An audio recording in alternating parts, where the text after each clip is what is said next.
All right, there we go. Oh, hang on a second. I got to deal with your ad. Hello. Hi. Nanaki's in screen. I love Nanaki.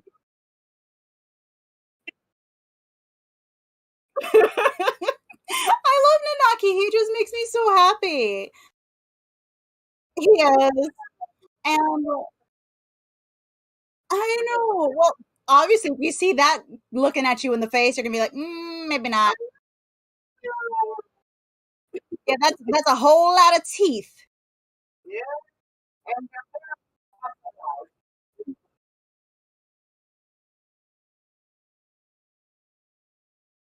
Barrett is a giant, and I'm kind of okay with him being a giant. Sometimes just being a giant helps. Alrighty.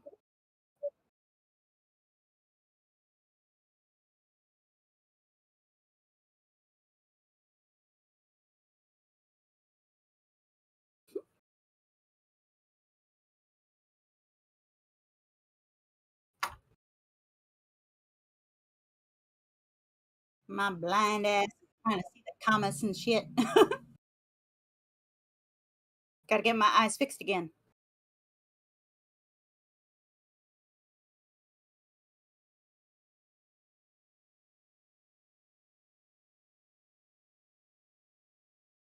Twitchy twitch. We twitches. We twitches. Go twitch. Go twitch. Go twitch.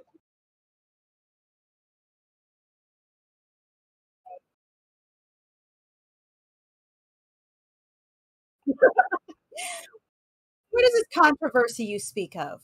Controversy.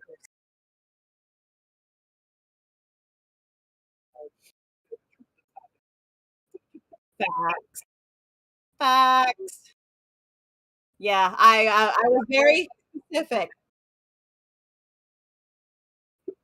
I believe it, and that was also the most mean people.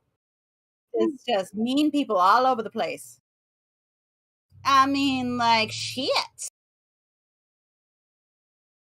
They did. I mean, like, we had to issue, like, just racism in video games altogether, and it's just really?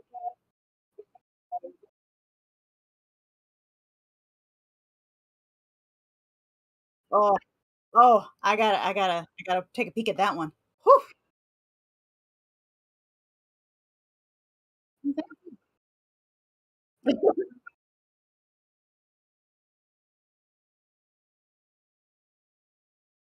Hi, my loves.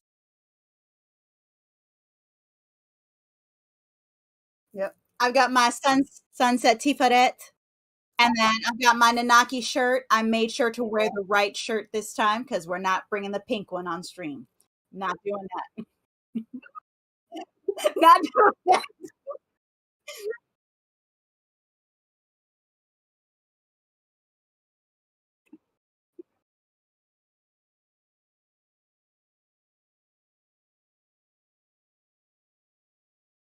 Just bring it full circle.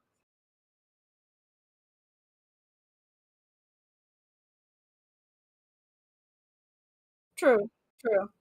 Just bring full circle. Absolutely, absolutely.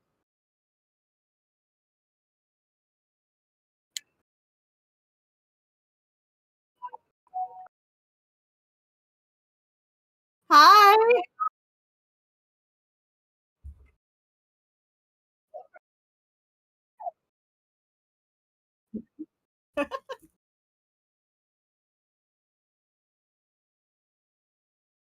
Mhm.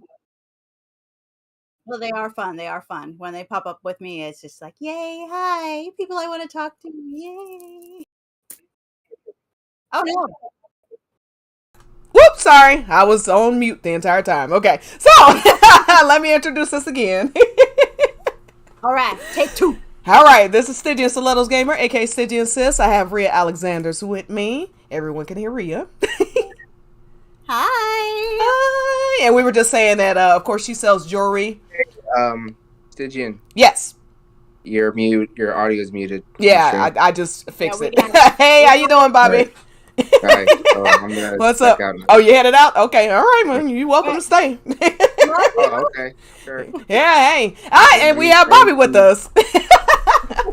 So, I just wanted to, yeah. Oh, I appreciate it. Yeah, I started seeing the comments. They were like, "Yeah, we can't hear Andrea." I'm like, "Oh, okay, well, of course, I screwed something up. I got some new speakers and stuff, so I've been like redoing my setup, and I guess I just forgot that. Of course, the most important part, which is hearing me speak." Exactly, because we have important shit to say. Yeah, exactly. All right, so let's go ahead and get started. What we're covering today.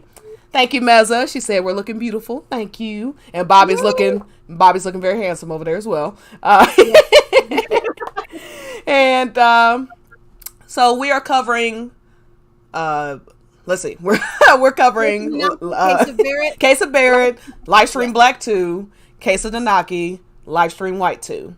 So Livestream White being Aerith, Livestream Black being Sephiroth, of course, just in case you're not aware.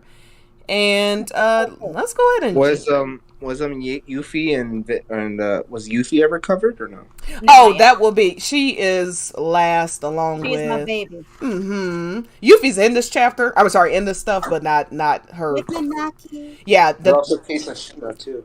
Yeah, we did Case of Tifa and Case of Denzel last week. So we're doing Case of Barry, Case of Nanaki this time, and then Case of Yuffie and Case of Shinra will be the last of On the Way to a Smile, which you see on the screen. And then next we will be doing The Kids Are All Right. We're actually going to try to set up a movie night, as I had mentioned this, for avid children, and if I can get my hands on it, Case of Denzel. So I might have Case of Denzel, so if we do the movie night, then I can probably supply that one. Okay, yeah, I have it, but like you can't stream from the PS5; it cuts it off, and so I got to find some way to get around that. I got you, boo. Okay, cool. My Voodoo account has enough movies that I got something for every day of the year. Okay, awesome. Yeah, so we will do something very legal. And that's the story I'm going with. It is legal. Oh, okay. We are criticizing the work in an educational setting. I don't remember the exact wording of the law, but that's what we're going to use. Okay, all right, excellent. All right, so let's get started. What I've been doing is I'm just going to code read Livestream Black 2 and Livestream White 2. And then we will get started in Case of Barrett and then Case of Nanaki, of course. So I'm going to read Livestream Black 2 first. When the Livestream erupted from the earth, he let the planet have all those memories that no longer held any meaning. Memories of his boyhood, of his few and far between friends, of battles he fought before knowing his true self, of his life in those bygone days. He let them join the rushing torrent and dash themselves against Meteor. At the same time, the core of his spirit and the feelings that bound it swept across the land, though hamlet and city alike, born the myriad spiraling. I'm sorry. He is such a Shakespearean. I'm sorry. I'm sitting there like, what?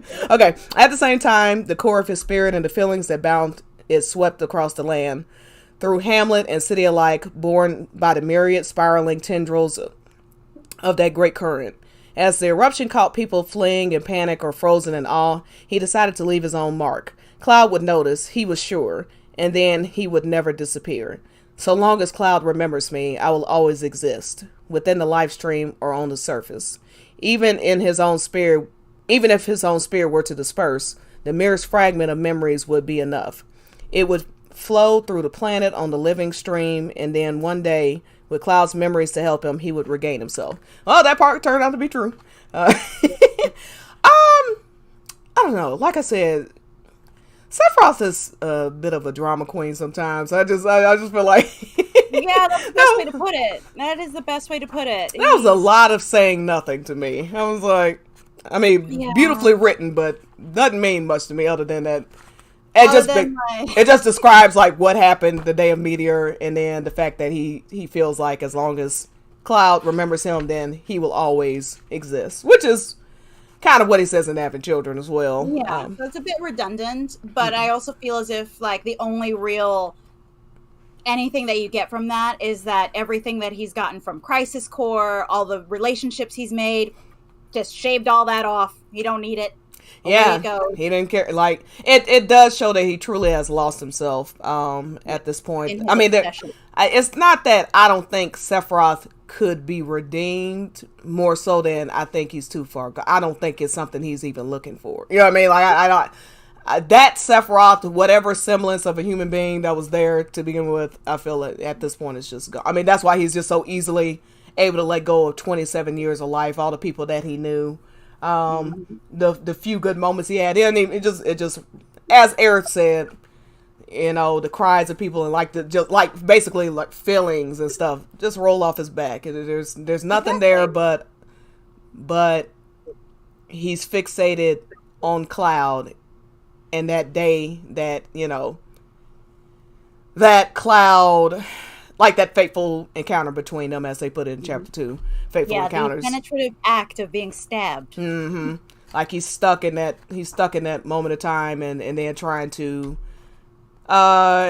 take over the planet. He's definitely obsessed with taking over the planet. To be honest, I'm not even sure exactly, you know, I mean, I feel like, how the hell would he take over the planet? What, he's just gonna like, start shaking things up a little bit once he like absorbs everything? Well, he's not even trying to take over the planet, to be fair. He's trying to use the planet as a vessel to go and destroy, I guess, the rest of the universe. I don't know what. Something. It's like, what? He wants to go mano a mano against Thanos or something? Like, okay.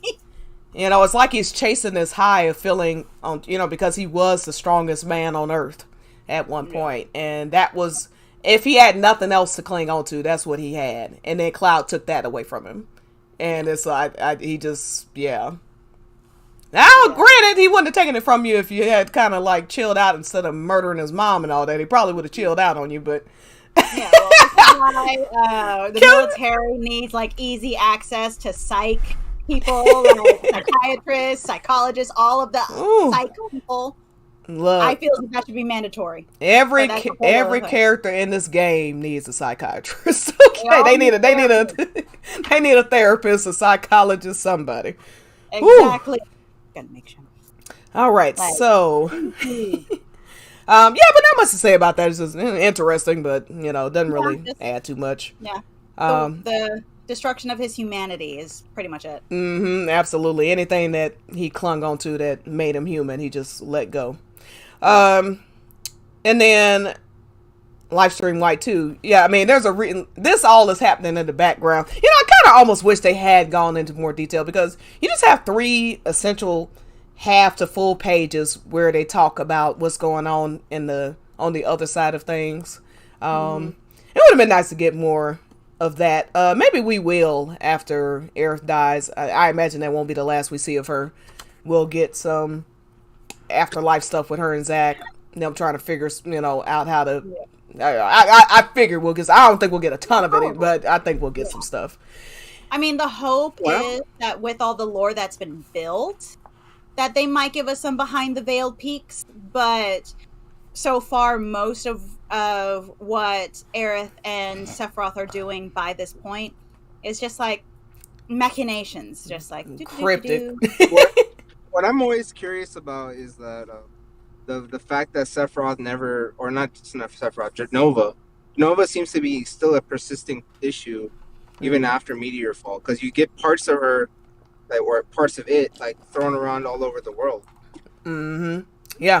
So long as Nova exists, I think Sephiroth exists. I think that's so even after Cloud dies or whatever, there's no one. Then if you still have a piece of Nova, then you're gonna get Sephiroth.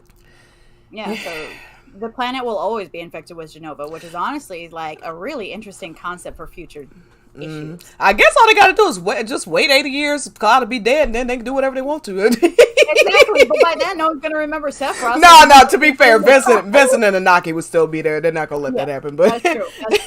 Vincent is really I mean, honestly, it doesn't quite. This is why I keep saying that Cloud's journey is like, he just became an accidental hero because he was trying to get laid with the village girl that he fell in love with. Like I mean, if you really want to talk about who's the threat to Sephiroth, it is absolutely Vincent at the end of the day. To me, yeah. So it's just at the end of the day. Hey, Mom. Hey, it's a party in here.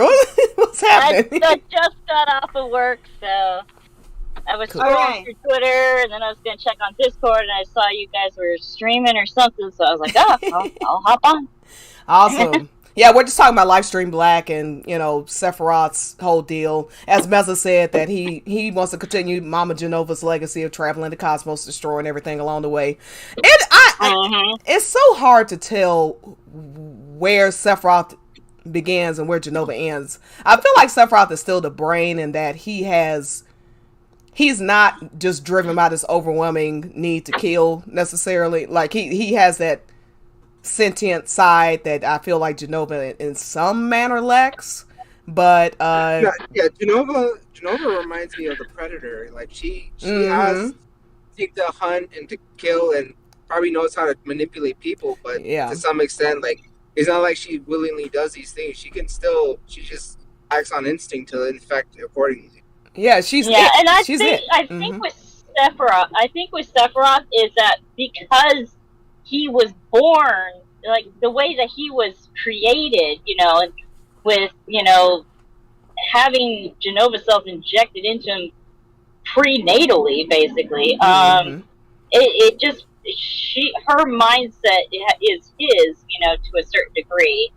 I do think that, had he been raised differently, instead of being treated like just treated subhumanly, at the end of the day, he was treated like a weapon and an experiment and a person.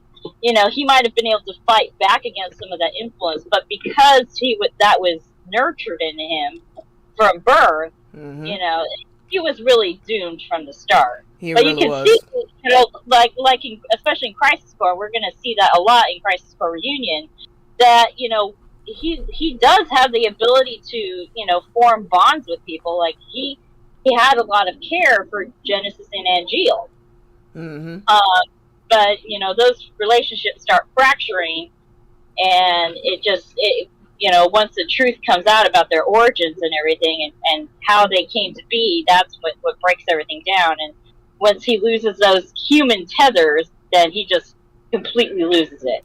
Absolutely. He didn't lose them. He just carved them out. Yeah, because what we were reading is that, like, he basically he let go of everything except his obsession with Cloud and wanting to bring himself back to finish what he started, basically. I'm talking about Livestream Black too. Yeah, it's sad. It's really sad, and that is really the key to why he always loses to Cloud. Cloud had the love of his mother. He may not have been the popular kid in town, but he had the love of his mother. I'm sure villagers, especially before the Nebime incident, and I know Brian was mad at him. I don't think all the villagers hate him or anything. I mean, if you hear the way that the villagers talk about him in Trace of Two Paths, he's like that weird kid, but people, oh, go ahead. Oh, the thing with Cloud too is that because his personality, he automatically assumes the worst sometimes too. Like especially in the OG, when you look at his dialogue in the live stream, he says, "Oh, I thought Tifa hated me," not realizing that she had a crush on him too. So his perception too might have been off. Like you said, we know for a fact that Brian, was angry at him because he blamed Cloud for what happened, and I'm sure the boys that they hated him for sure. They hated him because little did Cloud know that the reason they didn't like him is because Tifa liked him. And they could sense it even before Tifa could. I think like they could see the way she looked at him, the way But what I was getting at though, just real quick, is Cloud understands love even beyond the love of his mother. For him to almost die trying to save Tifa, like, I know he's 9, and it's not love at 9 is not the same as love at 29. We all understand that. Where it goes. It's like puppy love at that stage. Yeah, exactly. But to care about someone else above yourself like that. He's very selfless when it comes to Tifa a lot. And then he eventually, gets that love from Tifa, even if there isn't an explicit "I love you" before, like all the stuff that goes on. He's forming these friendships. He has the love of Zack. I mean, for Zack to die saving his life, that's love. Like, he understands love. Sephiroth never he didn't grow up with love. He just grew up, like you said, being a weapon. So what always gets between them, the like Tifa represents love in Cloud's life, and it's something that Sephiroth just really is not going to be able to understand. Like, why is that? I don't know. It's hard for me to explain, but yeah, there's a well, exactly what he said in Having Children. He said, "You don't understand. There's not anything I don't cherish." That human level, Sephiroth loses after Nibelheim. Like what little there was is gone, and so he lets hubris get in the way a lot when it comes to Cloud, and I think that's why he keeps losing to him. Yeah, because he's lost that humanity that otherwise might. You bring us some too.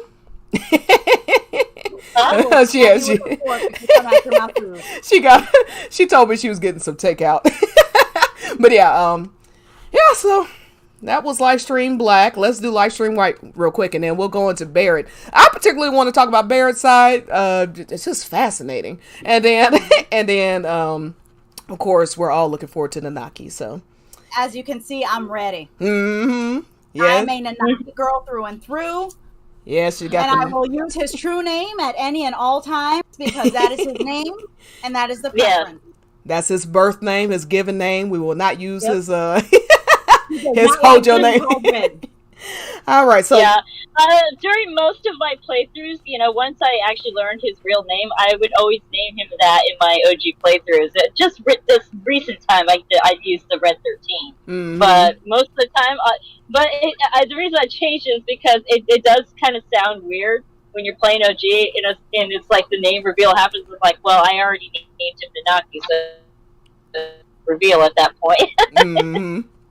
What they should have done in the OG is like if you do it like a new game or something and you choose to make Nanaki the official name that you give him, you should like have a special dialogue or something. They should have done that. That'd be cool. Yeah. Yeah, that'd be cool. What they should have done too is, of course, they probably lacked the technology at the time. Is that once his true name is revealed, if you use the default, then it should automatically change to Nanaki for the rest of the game after that. Yeah. That was one thing, just a side note. I never understood the whole letting people change the name thing. That always bothered me. I know I'm probably on my own with this one. But I guess it's because I'm really not into self-insert stuff. Like I know that's just fun. Nobody's taking it that seriously. It's just a name change, but I just never got into that. So I always just kept the name that they had. Yep. Usually I would keep the name. Like I can never bring myself to change the name, even when I'm playing Zelda, for example. Like even the old ones, just like nope, his name is Link. I'm not changing it. It's not like I know he doesn't talk. Wait. You're saying his name is not Zelda? No, I will say this. I will say this is that I am grateful for the ability to change names in OG because then I can change Eris to Eris because it would drive me nuts. So I go in there and I change it to the correct spelling every playthrough. Yes, absolutely. Though I will say this. Part of me is very tempted after I found that shit in that ultimate in that braided games to make Cloud smooth and her biatch. I'm very tempted now. Oh my gosh. Oh man, that was hilarious. Well, speaking of biatch, we have to move on to live stream. Yes. Okay, cool. So. God, and I just immediately agreed. I'm sorry, Eric. I did not mean that. I was just saying we need to move on. Y'all go ahead and be caught. Look, Eric, we love you. Claire's already hate mine. Y'all about to get me caught up out here. Let me go ahead. Get canceled. Well, I was. We all been canceled. Trust me, so we're good. Yeah, again, I've been canceled so many times. I'm pretty sure that I'm immune to cancellation at this point for the number of times that I've been supposedly canceled. Yeah, absolutely. All right, so Livestream White. Again, just gonna read this code and we can all respond, and then we'll get into Barrett. So she discovered that. I'm gonna stuff my face. Okay, that's fine. She discovered that there were many more spirits than before who resisted merging into the live stream's eternal flow. They were not like him, but she sensed the same hate, the same anger in them that led him to reject the planet and its life stream. She believed this was due to the influence he exerted in the living world. Whenever such souls entered the life stream, she tried to relieve them of their anger. Beneath the spite and rage would be the memories of an ordinary man or woman, memories with a common person's share of hardships, to be sure, but not devoid of joys great and small. She contrived to free those memories so they could move on and melt into the life stream. And soon enough, the empty shell of hate that remained would dissolve too. She was pleased that she could help these souls, but she encountered more and more of them as time went on, and she found that she alone was not enough. She dove into the current and rushed from here to there, seeking out spirits to help her. Other ancients that had not yet dispersed, which that's interesting. The fading shards of their consciousness responded to her call. Heartbreakingly few though they were, they infused them. She infused them with her memories and gained their help. Still, it wasn't enough. The pollution was spreading, gaining the upper hand. She thought of Cloud living on the planet's surface in the corporeal world. If she wanted to curtail the torrent of anger flowing into the life stream, she would have to stop it at the source, up there on the ground among the living. Cloud will help me. I know he will, but I also know it will end up hurting him. She knew, the Cloud she knew had a heart so very easily wounded. I don't know how, but okay. Well, I don't know what you're talking about with that, honestly. To be perfectly honest, I don't get that last line, but. Well, remember when she last saw him though? Like, she saw him going through the temple. Yeah, right? But I mean, but there was like a kind of whole small thing about, I don't know, Sephiroth and Jenova trying to overtake his will so that he could murder her type. I don't know. Yeah, well, I always viewed this line as, talking about Cloud, and the developers have talked about this too, and we know this is true because this is Cloud's personality, is that he does have a very low self-image, and I think that that's what that is referring to. Cloud's very easily, he can be, easily influenced, easily broken. He's been through a lot of shit, and at this point, he is dealing with a lot of PTSD, survivor's guilt, and stuff. So yeah, I would classify him as having a heart that's easily wounded and stuff, because that is where he's at. He's very emotionally weak at this part of the story. Yeah, I get that. I guess I'm just thinking about like what the line specifically is what I was like, the Cloud that she knew. Like she knew. that's what. Now if she's observing him, then that's two different things. I mean, maybe I'm just reading too much into it. I think she's just saying like the Cloud she's observed over time. Yeah, maybe. The Cloud she knew is the one that didn't gain his true self, or didn't get his inner self awakened. Yeah, so to speak. So and she saw how easily fractured he can be at that time. I will give that. That's true. Yeah.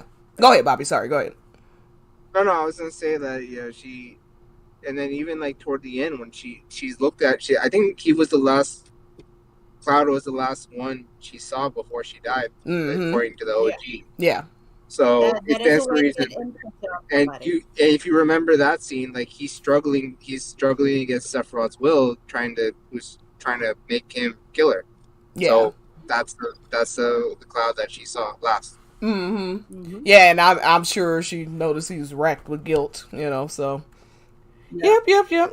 But that's interesting. I really like. She's obviously, she may not have known the real Cloud in life, but I'm sure she was observing everything that was happening after she passed. From wherever she was in the live stream, and I don't know if she was able to actually witness everything that happened. Between Cloud and Tifa in the live stream. I doubt she wants to. Well, there is a book. Yeah. There is a book. Unless she's a voyeur, I hope she didn't. There was a book about her observing Cloud in the live stream. You guys talked about it like 3 weeks ago. Yeah, Maiden is not canon, but it's similar to. I think, yeah, we've established that book ain't canon. So, We're not gonna do that again. But to Maiden's credit, I mean, I do see elements of it. Just what I'll say is, like, she is trying to help souls find peace in the afterlife. But I don't think that's a stretch. Yeah. I mean, I'd say that's kind of her thing. Najima does it way better. Way better. Way better. Well, that's like saying the guy who made sandwiches is better than. It's like I don't know. There's a bad analogy. Yeah, it is. Yeah. Gordon Ramsay. They say you're comparing Gordon Ramsay to the guy next door. Who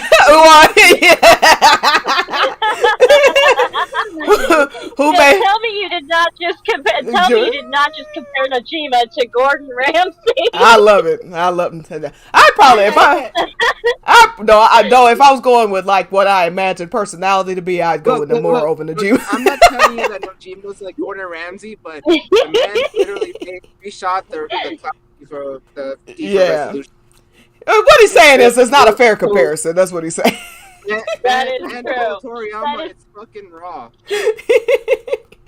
All right, so it's fucking raw. Like he went up to Toriyama and he, you know that meme, that Gordon Ramsay meme, where he takes the bread and he puts it on either side of the girl's face and says, "What are you? An idiot sandwich." Exactly. That's funny. Exactly. Sorry, Benny.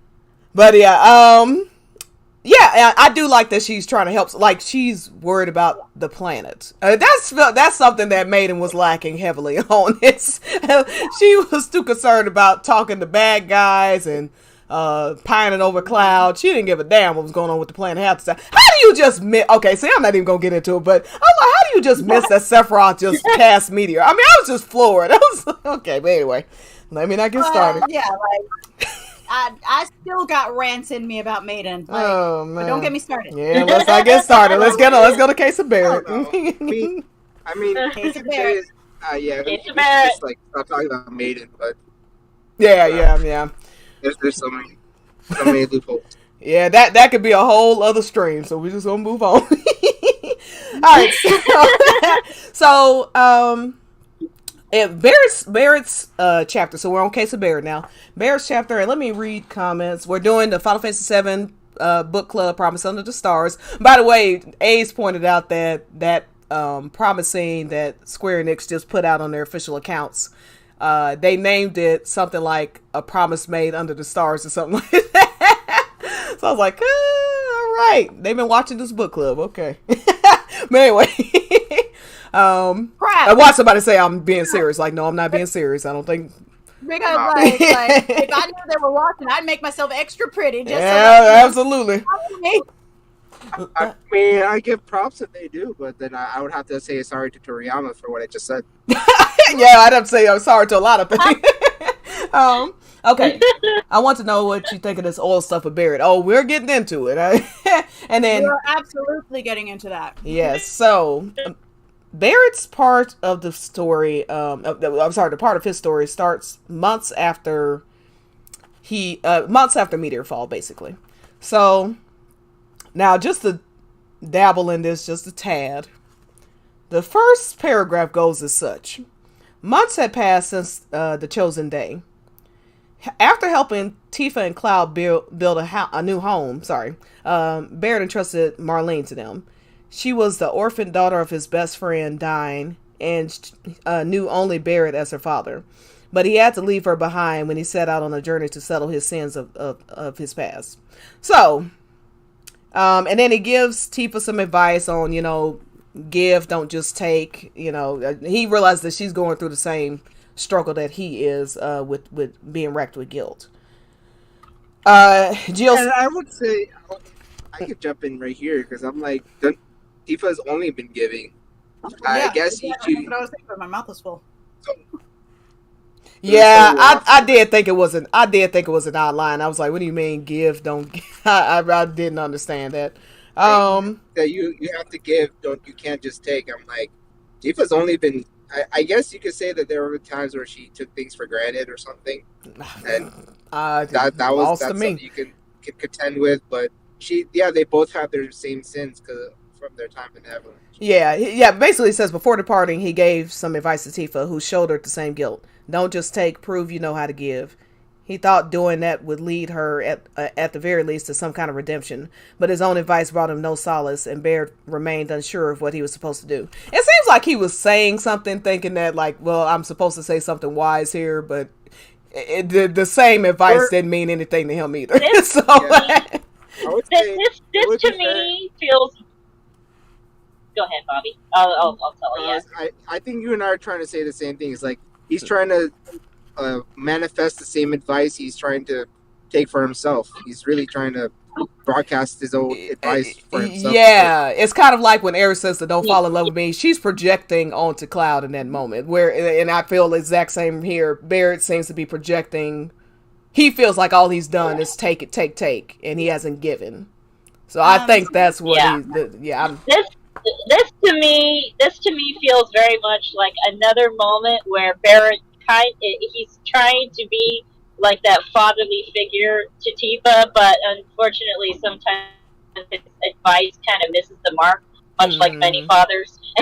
Yeah, exactly. He doesn't quite understand. He doesn't quite line up with Tifa. He never really has. That they don't align in exactly the same way when it comes to dealing with Shinra. You can see basically that same basic premise play out after the meteor. God damn it! The plate fall. When the plate falls, and Barrett, tries his best to comfort her, and he says things like, "Oh, hang on to that anger and stuff." But that's not what Tifa needed in that moment. He was trying to help her, but he kind of missed the mark a little bit. Yeah, and I feel like this is a very similar kind of aspect where Barrett is trying to help her. He's trying to be that guiding force in her life. Very much filling in that fatherly role. But again, he kind of misses the mark a little bit. Yeah, and he does the same thing in intermission, by the way.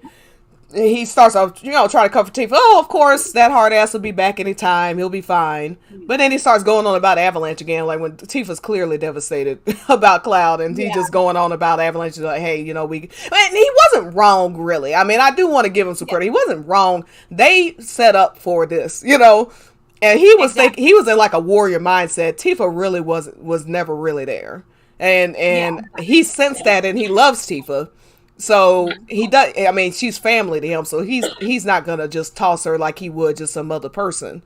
But that was always a conflict between them. Anyway, go ahead, Rhea. No, what I was going to point out is that he's essentially soundboarding. So that it's an actual thing that people do, and it's actually recommended if you can't even solidify a thought. Sometimes you have to speak it out loud so that you can utilize all of your senses. So he is soundboarding off of Tifa or off of Cloud, off of Marlene. When he starts monologuing, he is further assuring himself of his own thoughts. So it wasn't for Tifa. He may have deluded himself into thinking that was the case, but in soundboarding, are my thoughts rooted in something? Is what I'm thinking, is this the right thing? And by voicing it, that's what it took for him to realize, yeah, no, he's still coming to terms with this, which is one of the things that I love most about Case of Barrett. It's, I did all of this, now what do I do in the aftermath of my actions? Because he didn't do everything good. He is a morally gray character. Yeah. So and he has to come to terms with that in himself, because no one views himself as bad. And now he's starting to. So it's a very interesting plot point, and one of the things that I feel doesn't get discussed enough when you are faced with your own sins, your own crimes, your own sins, exactly. And it's very beautifully done, and it's just like, okay, well, what's the alternative? And I feel as if that's the question continuously asked in his story, as we'll see as we move on. Yeah, Meza said, I wanted Barrett to stay his butt put and raise his daughter. But you know what? Yeah, but I think for him to be the healthiest version of himself, he needed to get all this out too. And carrying a kid around while you're trying to find yourself is not. She's perfectly happy with. Yeah, you know what I mean. Like, she's perfectly happy where she is. And the thing with Barrett too. Go ahead, Monk, and then Bobby. Okay. The thing I was just going to say that the thing with Barrett too is that he is very much someone who wants to shelter Marlene from a lot of this stuff. So, like even when you can see this in remake, when he's in the bar and he tells Steve, "Oh, turn that off," because he doesn't want Marlene to see any of that stuff. So I can understand why it would probably break his. Obviously, was hard for him to do, break his heart. But at the same time, he really wants to shelter Marlene from all of that negative stuff. So he wanted to make sure that he was in his right mindset and got rid of all of his demons and stuff before he could properly take care of Marlene, because he wants to keep her protected and sheltered from all of that. And I can understand. Exactly. Yeah. Yeah, so it's easy to understand. I mean, shoulda, woulda, coulda at the end of the day, but sometimes a parent just needs to take a minute and do what's best for their child, and sometimes that means moving out of their life, even if it's temporary. But at the same time, it's just like, he better be coming back and taking that little girl home. She is not a hot potato. Yep. Go ahead, Bobby. I was gonna say that I think he was also affected by what Diane said about he had too much blood on his hands. I think he even says it in the end of Diane's, like after Diane kills himself, that he has too much blood on his own hands. So I think the book also mentions that like he needs to. That's why he needs to atone. Is there's just so much shit that he did that he doesn't feel like he's worth being a father to Marlene until he gets himself right. Yeah. I mean, by no means am I comparing him to a drug addict or something like that, but you see that sometimes too. Like if somebody's going through a personal struggle of some kind, let's say it's an addiction. Monk, are you crashing cars over there? What's happening? It's vehicular homicide. No, I'm not crashing anything. Oh, okay. It sounds like a lot of stuff going on. Okay. But yeah, he's got to get himself into a place where he feels like he could actually be a father to her rather than just somebody just because we sort of see this manifest with Cloud too, in case of Tifa, that small period of time where he really has just kind of drifted away from his family, mentally, where he's repeating stuff to Marlene, like she's getting frustrated because he's clearly not paying attention to her in certain moments and stuff like that. Like he's there, but it's just like not really. And so it's just a short period of time, and he eventually gets himself together, particularly and especially after Denzel comes back and stuff like so. Not trying to call him a bad father or anything else, but the point being, he was trying to just bottle all this up and deal with it on his own when he really didn't have to. He had a whole family, as he says in Having Children. Y'all have always been there for me. He's just, Cloud was just being Cloud and being dumb for a minute. Okay. I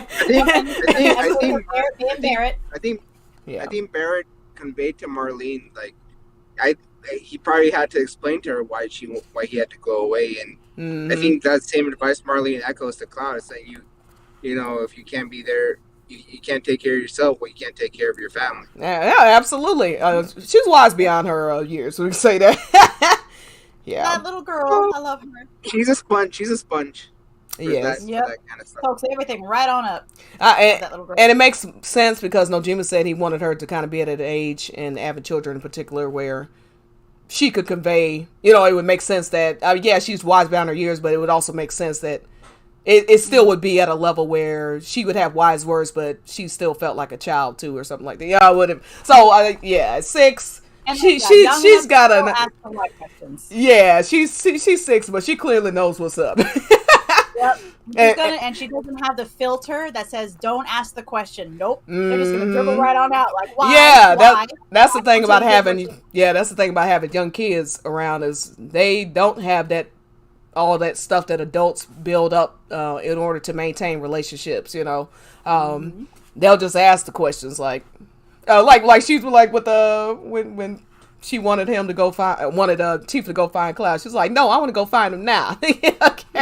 Yeah, they're like, no, get your ass up and find my second father, my third father. I guess she got more dads than anybody. I'm like, good lord. Well, anyway, I say the PTA meetings must be very confusing. There's a chart. It's like, wait a second, so Marlene from school. Like, so you're the father? No, but you're not the father. Well, I mean, we're both the father, but neither one of y'all are the biological. So where's the biological father? Sitting at the bottom of a canyon somewhere. Okay, but anyway. All right.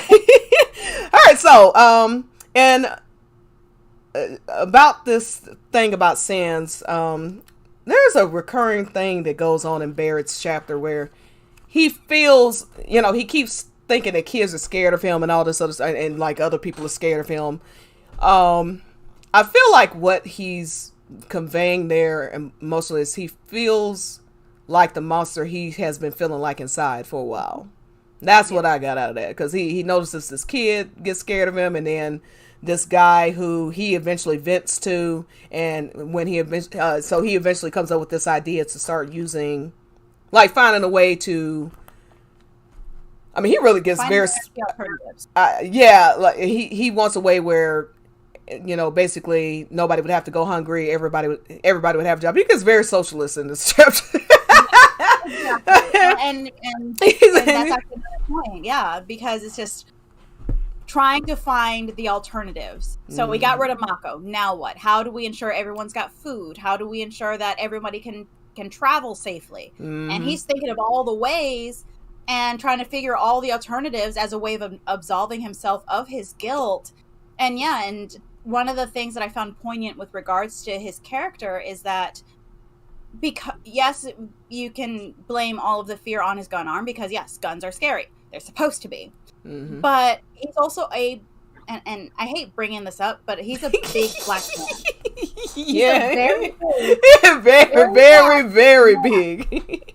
And even today, we live in a world, unfortunately, where big black men are some of the most terrifying individuals you can come across. You see like little ladies, like the big black man, like my brother, is holding the door for her, and she's clutching her purse to her chest as she like scoots by him, as if he's like gonna steal something from her. Yeah. And I don't think it's and for the world of Final Fantasy, I don't think it's that so much that he looks so much different than everybody else, including that.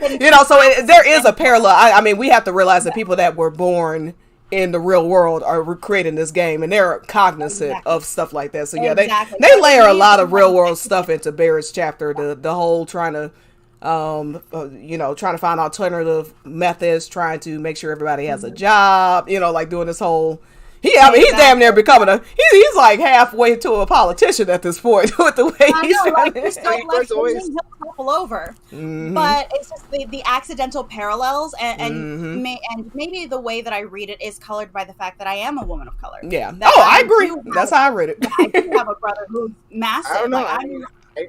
I feel like Barrett read the Communist Manifesto, because even a remake is talking about this big ivory tower and wanting to knock it down, and sees the means of production.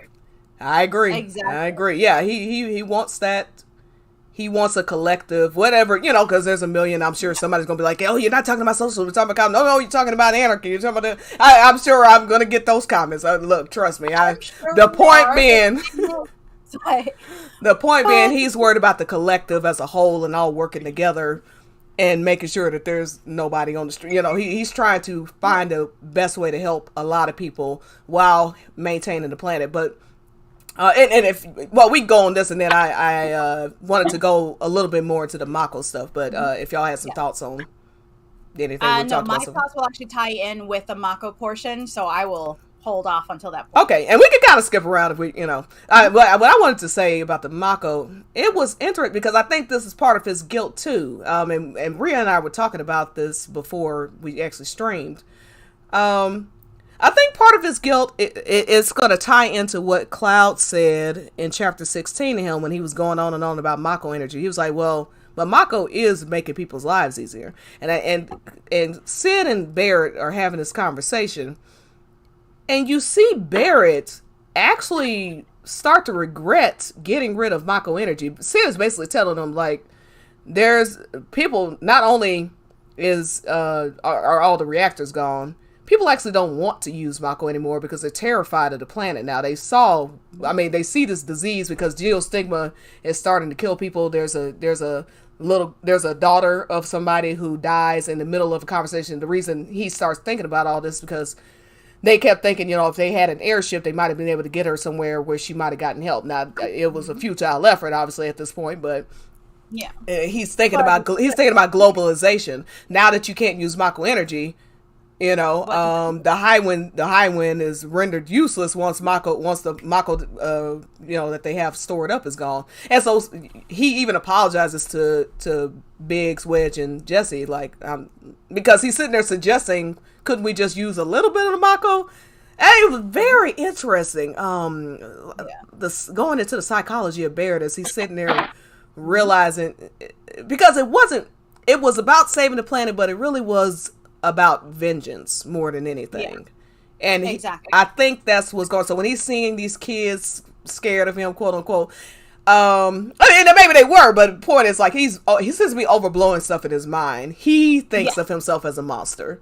The depressed mind and the anxious mind will re-perpetuate itself in order to maintain that status quo, unfortunately. So when you are anxious, when you are depressed, and this is something that I've experienced, that many have experienced, your depressed mind wants to stay depressed. Mm-hmm.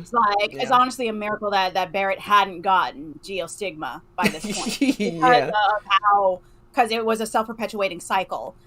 But within Barrett's section, because it's just like, okay, well, we don't have anything, so like you said, can we just use a little bit until we find the alternative?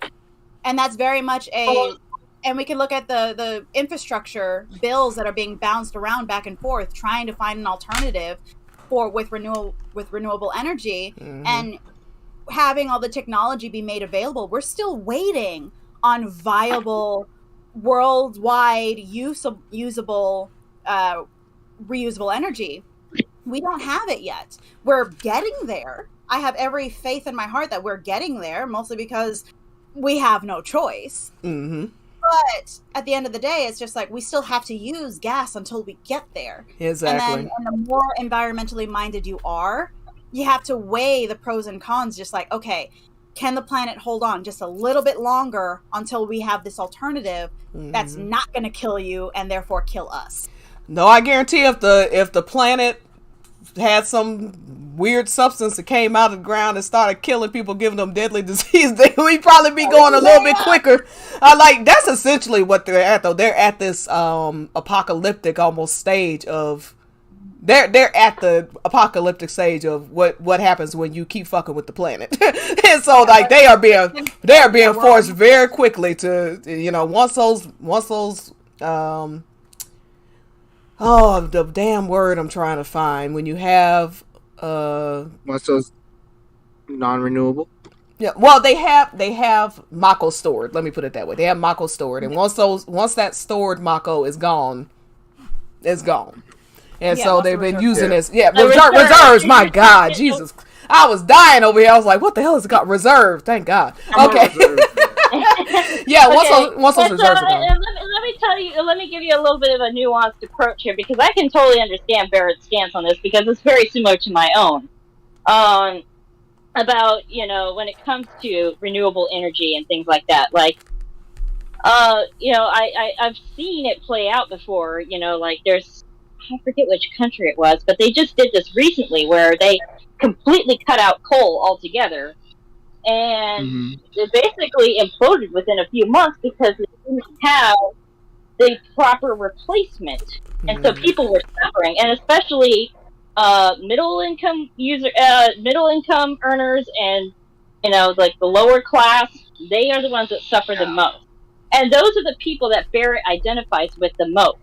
He identifies with the people because he was living in the slums. Those are his people. Those are the people that he's trying to, that he in his own mind is fighting to help. And those are the people that are suffering the most when the Mako is gone.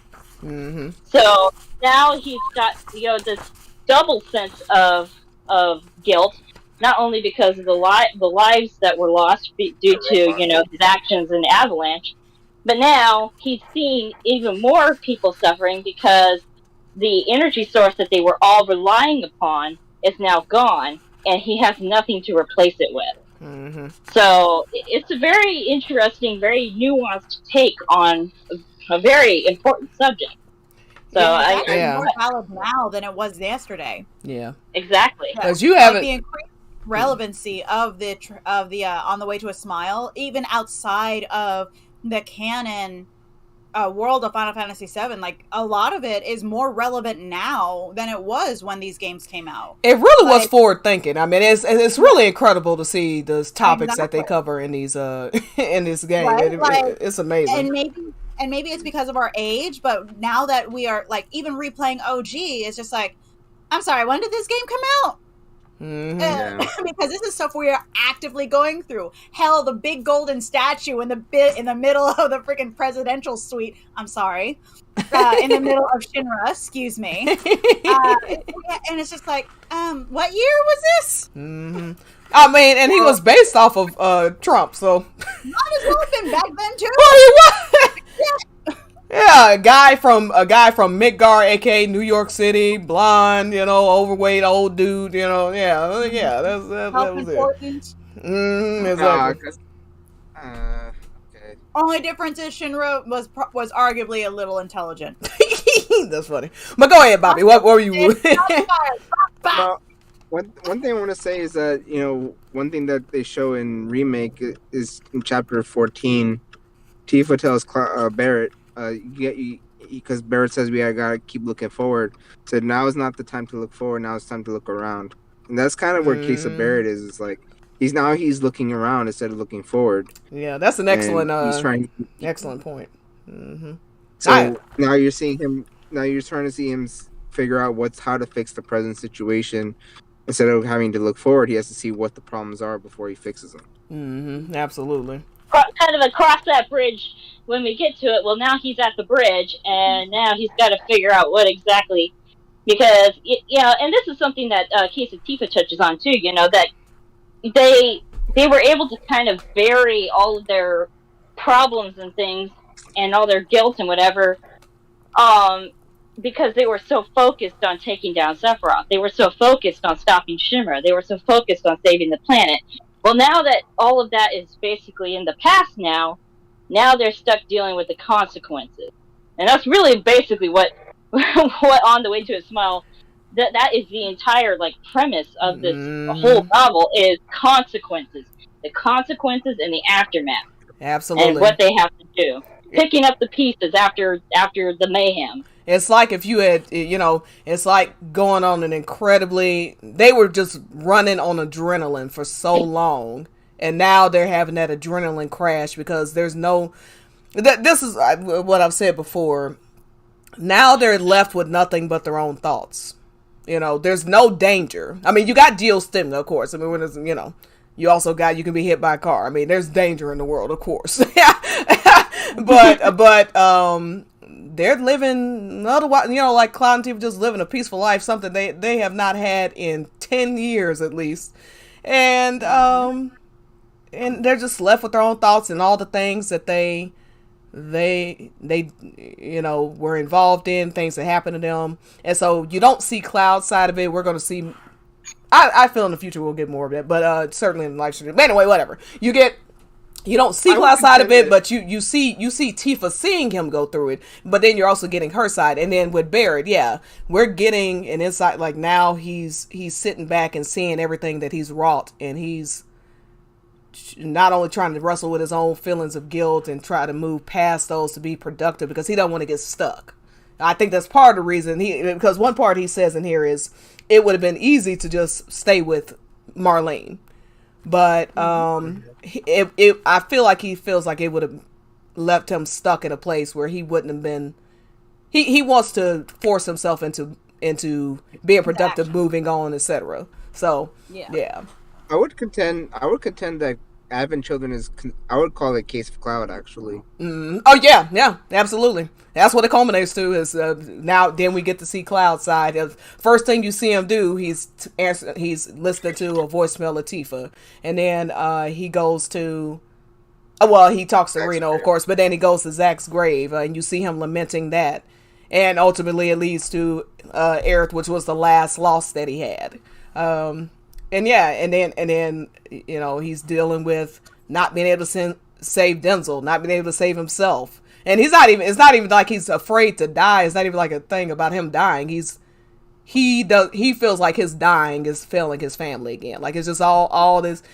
Yeah, but anyway, we can do a dissertation on Cloud Strife, but But yeah, so Well, back to Barrett. yeah, we have to at least showcase we understand the work, so that when Nojima and all of the other creators of Final Fantasy finally retire, they're like, "Yep, okay, we told this story and it was understood." yeah. We're showing the world that we understand the story.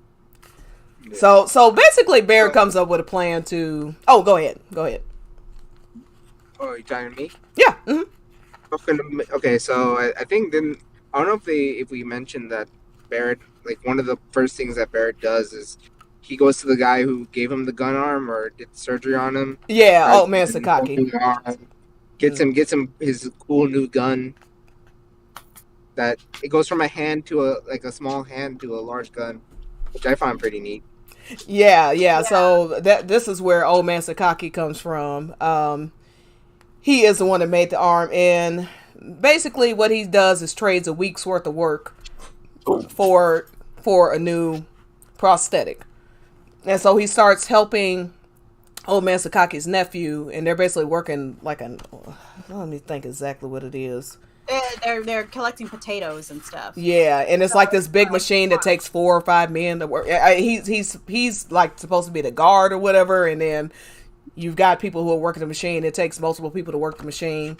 And Stoker, sorry, that's not his name, but that's what they refer to him as. The Stoker is who Barrett starts like kind of opening up to, and he's feeling this inclination to get angry, but he's working on his anger issues as he's talking to this dude. I don't know, he's just like this dude becomes like his psychologist basically. Pretty much up until he reveals his gun arm.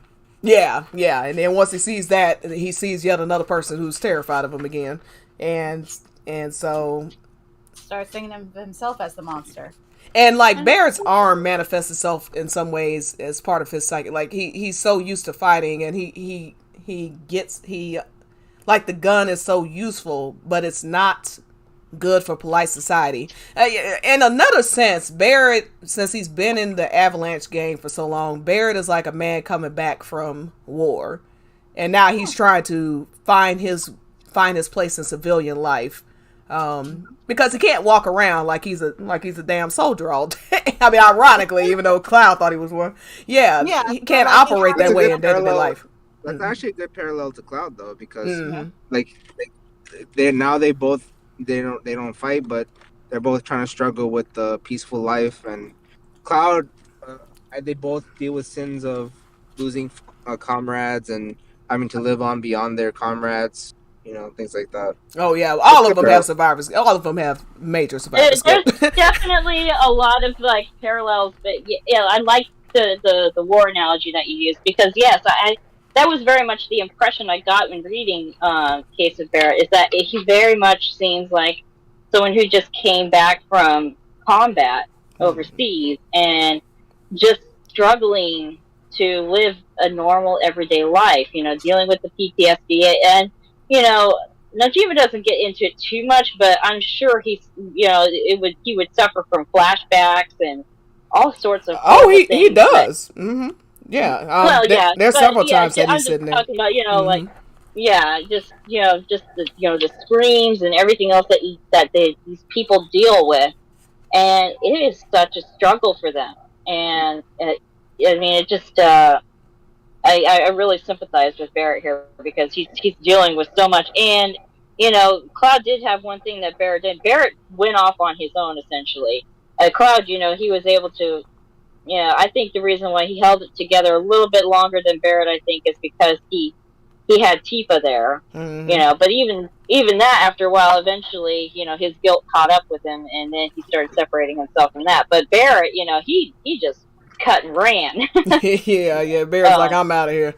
Well, and that's a nice, just a nice parallel in general, because he already talks to Cloud and says, "Look, I gotta go," and Cloud doesn't, Cloud. I mean, from the conversation, it seems like understand. Yeah. Whereas Tifa, exactly, like Tifa's used to having to pull. Like Tifa doesn't have the luxury of just running off and dealing with her problems. She has to take care of everything. That's how, and even if she doesn't have to, that's how she has been, for so long. That's how that's she's the woman.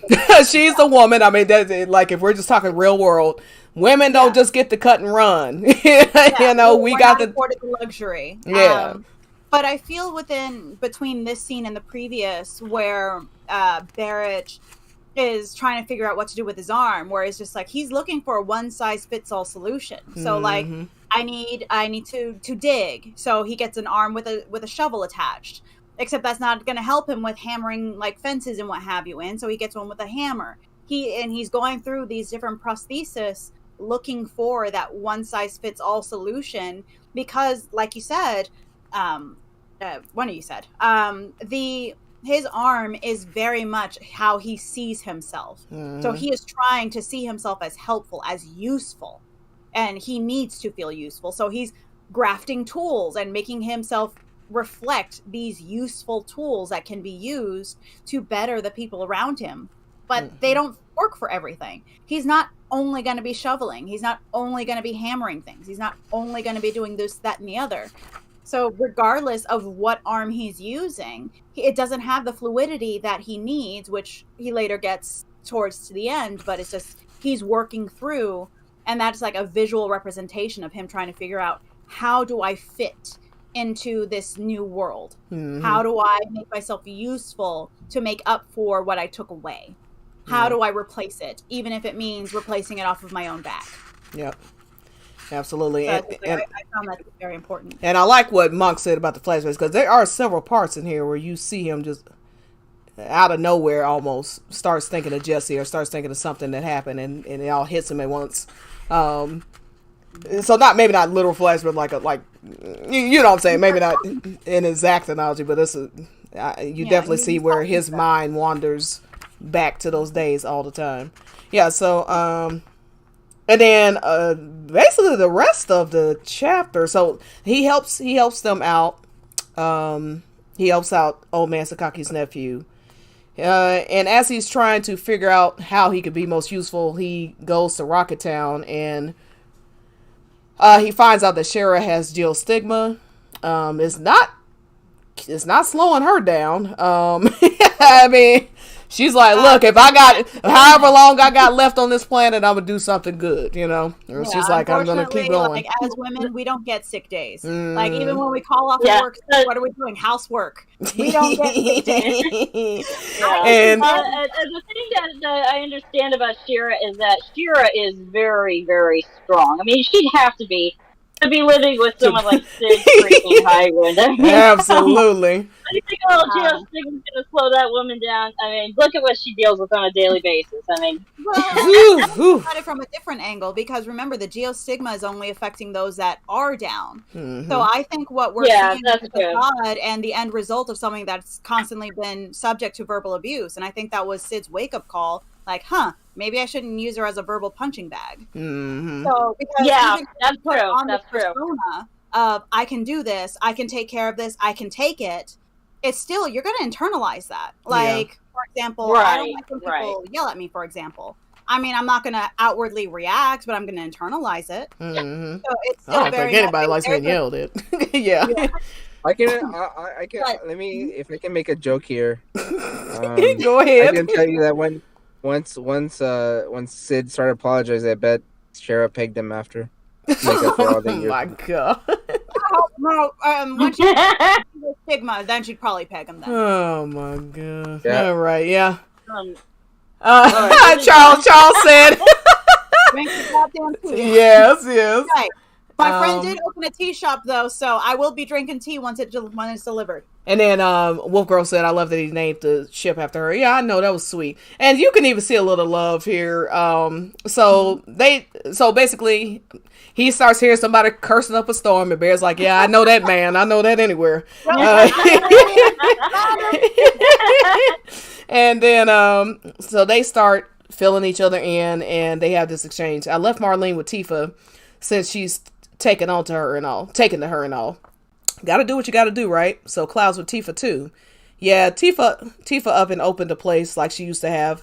Cloud was lending a hand, but now he's gone and gotten his own business, delivery or something. Cloud running a business? I think it's Tifa's doing. She keeps him focused. Bet she does. When it gets down to it, It's the women who wear the pants. How's Shira? Same as ever. Sid shrugged and abandoned the subject. So what do you want? So he just kind of glosses over the Shira thing. I mean, I took that as he doesn't want to, like, the woman he loves is dying and he doesn't want to talk about it. That's how I took that. Yeah. Mm-hmm. He's kind of doing his own version of running away, so he's throwing himself into work. Absolutely. Yeah, and I understand it. Like, you don't want to watch your loved one die. Mm-hmm. So I can understand. So it's even though he's physically still there, mentally he's already run away and thing because he can't handle it. I don't know. I mean, we don't really see them interact. I don't know if I necessarily want to go there. What I will say is they both seem to be throwing themselves into work. And maybe in some weird way they're bonding over that. I mean, they are like living out their dream, building airships and stuff. Yeah. Maybe that's the way they've decided to cope. Because, I mean, I'm just saying we don't know how they are at night or anything. So I don't. Exactly. We only have the context to go off I was just saying, yeah. And bias. So, like, internal bias will reflect how we take these little snippets. Mm-hmm. So that is very true. And there's also a reason why the geostigma is just on her hand. So maybe, she's keeping it contained, so to speak. Mm-hmm. Like a good example, or like in Final Fantasy 13, when you get your Lassie mark, if you have like a sudden shock, it will expand and you become that weird crystal thing. Yeah. So you have to maintain your emotional state in order to keep yourself from crystallizing or becoming a rock. Yeah. So it's something, it is a recurring thing, and I kind of view geostigma like that. And that even though you are in this negative headspace, and again, depression is a self-perpetuating vicious cycle, she's distracting herself. And there's going to be a point in Nanaki's book that furthers into that point. Mm-hmm. So I'm going to try to remember that I said this so that I can bring it home over there. Yeah. But it's still very much she still has a psychological trauma. Mm-hmm. Women don't get a day off, so she's going to keep working. And Sid is working a lot, because that's all he knows how to do. Yeah. And this is where my bias comes from, because of how I witnessed others experience grief and watching people that I know die. Mm. So there's definitely an inherent bias when you view those little snippets, because we don't get a lot of attention to Sid. He is relegated to a secondary and tertiary character in the rest of the stories. So it's just like, does he even have his own? Hang on a second. No. To answer the question, no. So he's a tertiary character now. He's not even, so all we got is these snippets. Mm-hmm. Yeah, I agree. I guess the last thing I'd say, and then Monk and Monk and Bobby, if you want to talk, and then I just wanted to bring up one more thing, and we can go to Nanaki. I'm ready. I could see Sid being one of those. He comes off as an unconventional romantic to me, so I could see him, like, especially if Shira's sick, doing little stuff like, if she normally makes the tea, he starts making the tea, and then like they sit in the living room together, even if they're not talking and they're reading the paper or whatever, they just spend time together.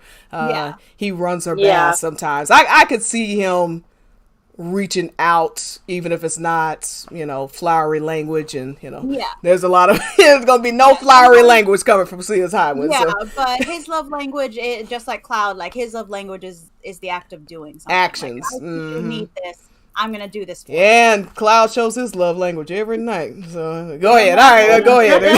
I'm sorry, I had to throw one in there. Go ahead. Need the bad ones. Yeah, absolutely. The only other thing I want to say is, this part where he mentions, here we are. So, let's see. Ain't nobody wants to make any more of that stuff now, says Sid. So that's it. No more Mako production. And talking to Barrett. Once the leftover reserves are used up, that'll be it. So he's basically said that, like, hey, people saw what people fucked around and found out with the planet. They're not down with that anymore. So we not using this shit anymore. It's basically what it comes down to.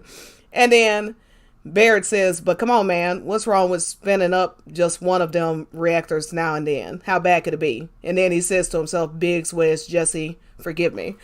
Just very profound stuff in here. I'm like, dude, you spent a whole 43 ass days plus the years before that trying to take this company down. But, he starts to have this, you actually see him start to have this revelation on the airship. where he starts, basically saying a lot of this was about revenge, not really about what I'm saying is about. He thought he was doing it for that reason. I'm not saying he was lying. He was lying to himself. There's a lot of people lying to themselves. And a lot of the characters in one way or another are not reliable narrators. And that's the thing when people take one person's, real quick, when people take one person's statement as fact automatically, you're talking about that person's limited view of the world and whatever kind of shit they're going through at the time. When Eric says her and Zach's relationship, like it wasn't that serious, she's projecting onto Zach what she thinks because she didn't know why he left. That isn't actually the situation going on. You know what I mean? Like that's just the quickest example I can give. You can't just take these characters' word at face value because, Barry was saying he was doing all this for the plan, and then when he has time to sit back and realize, and he's wondering what he's fighting for, he's like, "Shit, I was just really mad." So that's another thing. This. I just like the complexity in a tale like Final Fantasy VII. It takes some thinking. It's not all complicated, but it takes some thinking. You can't just take everything at face value. But anyway, that's the last thing I had to say about Case of Barrett. Y'all can go ahead and. But that's a valid point, though, because when you really think about it, we are all a culmination of our life experiences, and just by virtue of being 2 feet apart, how we view an incident, taking in all of our life experiences and biases, we're going to see something completely different. Like, for example, we'll take chapter 8, which I loathe with a fiery passion, or the red dress reveal, which again, I loathe with a fiery passion because I am not about the ugly Betty idea. I will get into a whole feminist diatribe, so we're going to leave it at that. I mean, if you want me to go into it later, I will. We got the knock to cover. We're good. But with that being said, it's just because of my biases, I don't view that as a good thing. Whereas those that like the ugly Betty, or they like the if she just makes this one change about herself, everyone's going to see how beautiful she is. If you like that, like the duck into a swan thing, or ugly duckling to the swan. Yes, that's a perfect analogy. Mm-hmm. And it's very much even though we're looking at the same thing, how we interpret it is different. So you have to look at the individual character, the individual person, and their biases, and the experiences leading up to this point to actually understand. Okay, we're all looking at the same thing, but we're not going to interpret it the same way. Yeah. I agree. Monk or Bobby, did y'all have anything last about Barrett? And then we'll get on to Nanaka. I just, I know I'm kind of backtracking a little bit here, but I like how at the end of the day, seeing how much Cloud and Barrett's relationship has grown, from their very first meeting where neither of them trust the other. They're very contentious, almost enemies at the beginning. They're just barely able to cooperate with each other. Basically, Tifa is the only reason why the two even agreed to work together. And then by the time you get to Case of Barrett clearly views Cloud as family at this point, to the point where he's entrusting raising his daughter to Cloud. I mean, that is such a huge shift in trust and everything else, that they view each other as family now. Yeah. And just it just, and also the point where Barrett actually even in some ways is more willing to talk to Cloud than he is to Tifa, because he confides in Cloud first that he's leaving before he even discusses it with Tifa. Yeah. So showing that in some aspects he's actually even closer to Cloud, because they have he recognizes that they have similar mindsets in some way. Yeah. Yeah. So I am someone who just really appreciates the relationship between Cloud and Barrett. It's probably one of the besides obviously I'm a Cloudy and stuff, so that's like my favorite relationship dynamic. But aside from that, away from ships and everything else, Cloud and Barrett's relationship is probably one of the best relationships, and has the best arc out of any of them. Yeah, because it's layered and you see it evolve right in front of your eyes. Even within Remake, the only relationship that you really see an evolution in is Barrett and Cloud. Because like he always was super fanboy over Tifa, you know. So like the dialogue, exactly. the only dialogue like actively changing throughout battle, for instance, you have these sections where before chapter 7 they can't stand each other, and then after chapter 7 there's this kind of middle-ish part where Cloud's starting to warm up to Barrett. Well, they're starting to warm up to each other, but then they start really getting like camaraderie going in the later chapters where they're actually complimenting each other after battle and stuff like that. Like you see this active evolution. The tone of banter, even when they're dogging on each other, you can tell that they both understand that it is coming from a equal footing. Yeah. And it's just like video game banter, like it's just.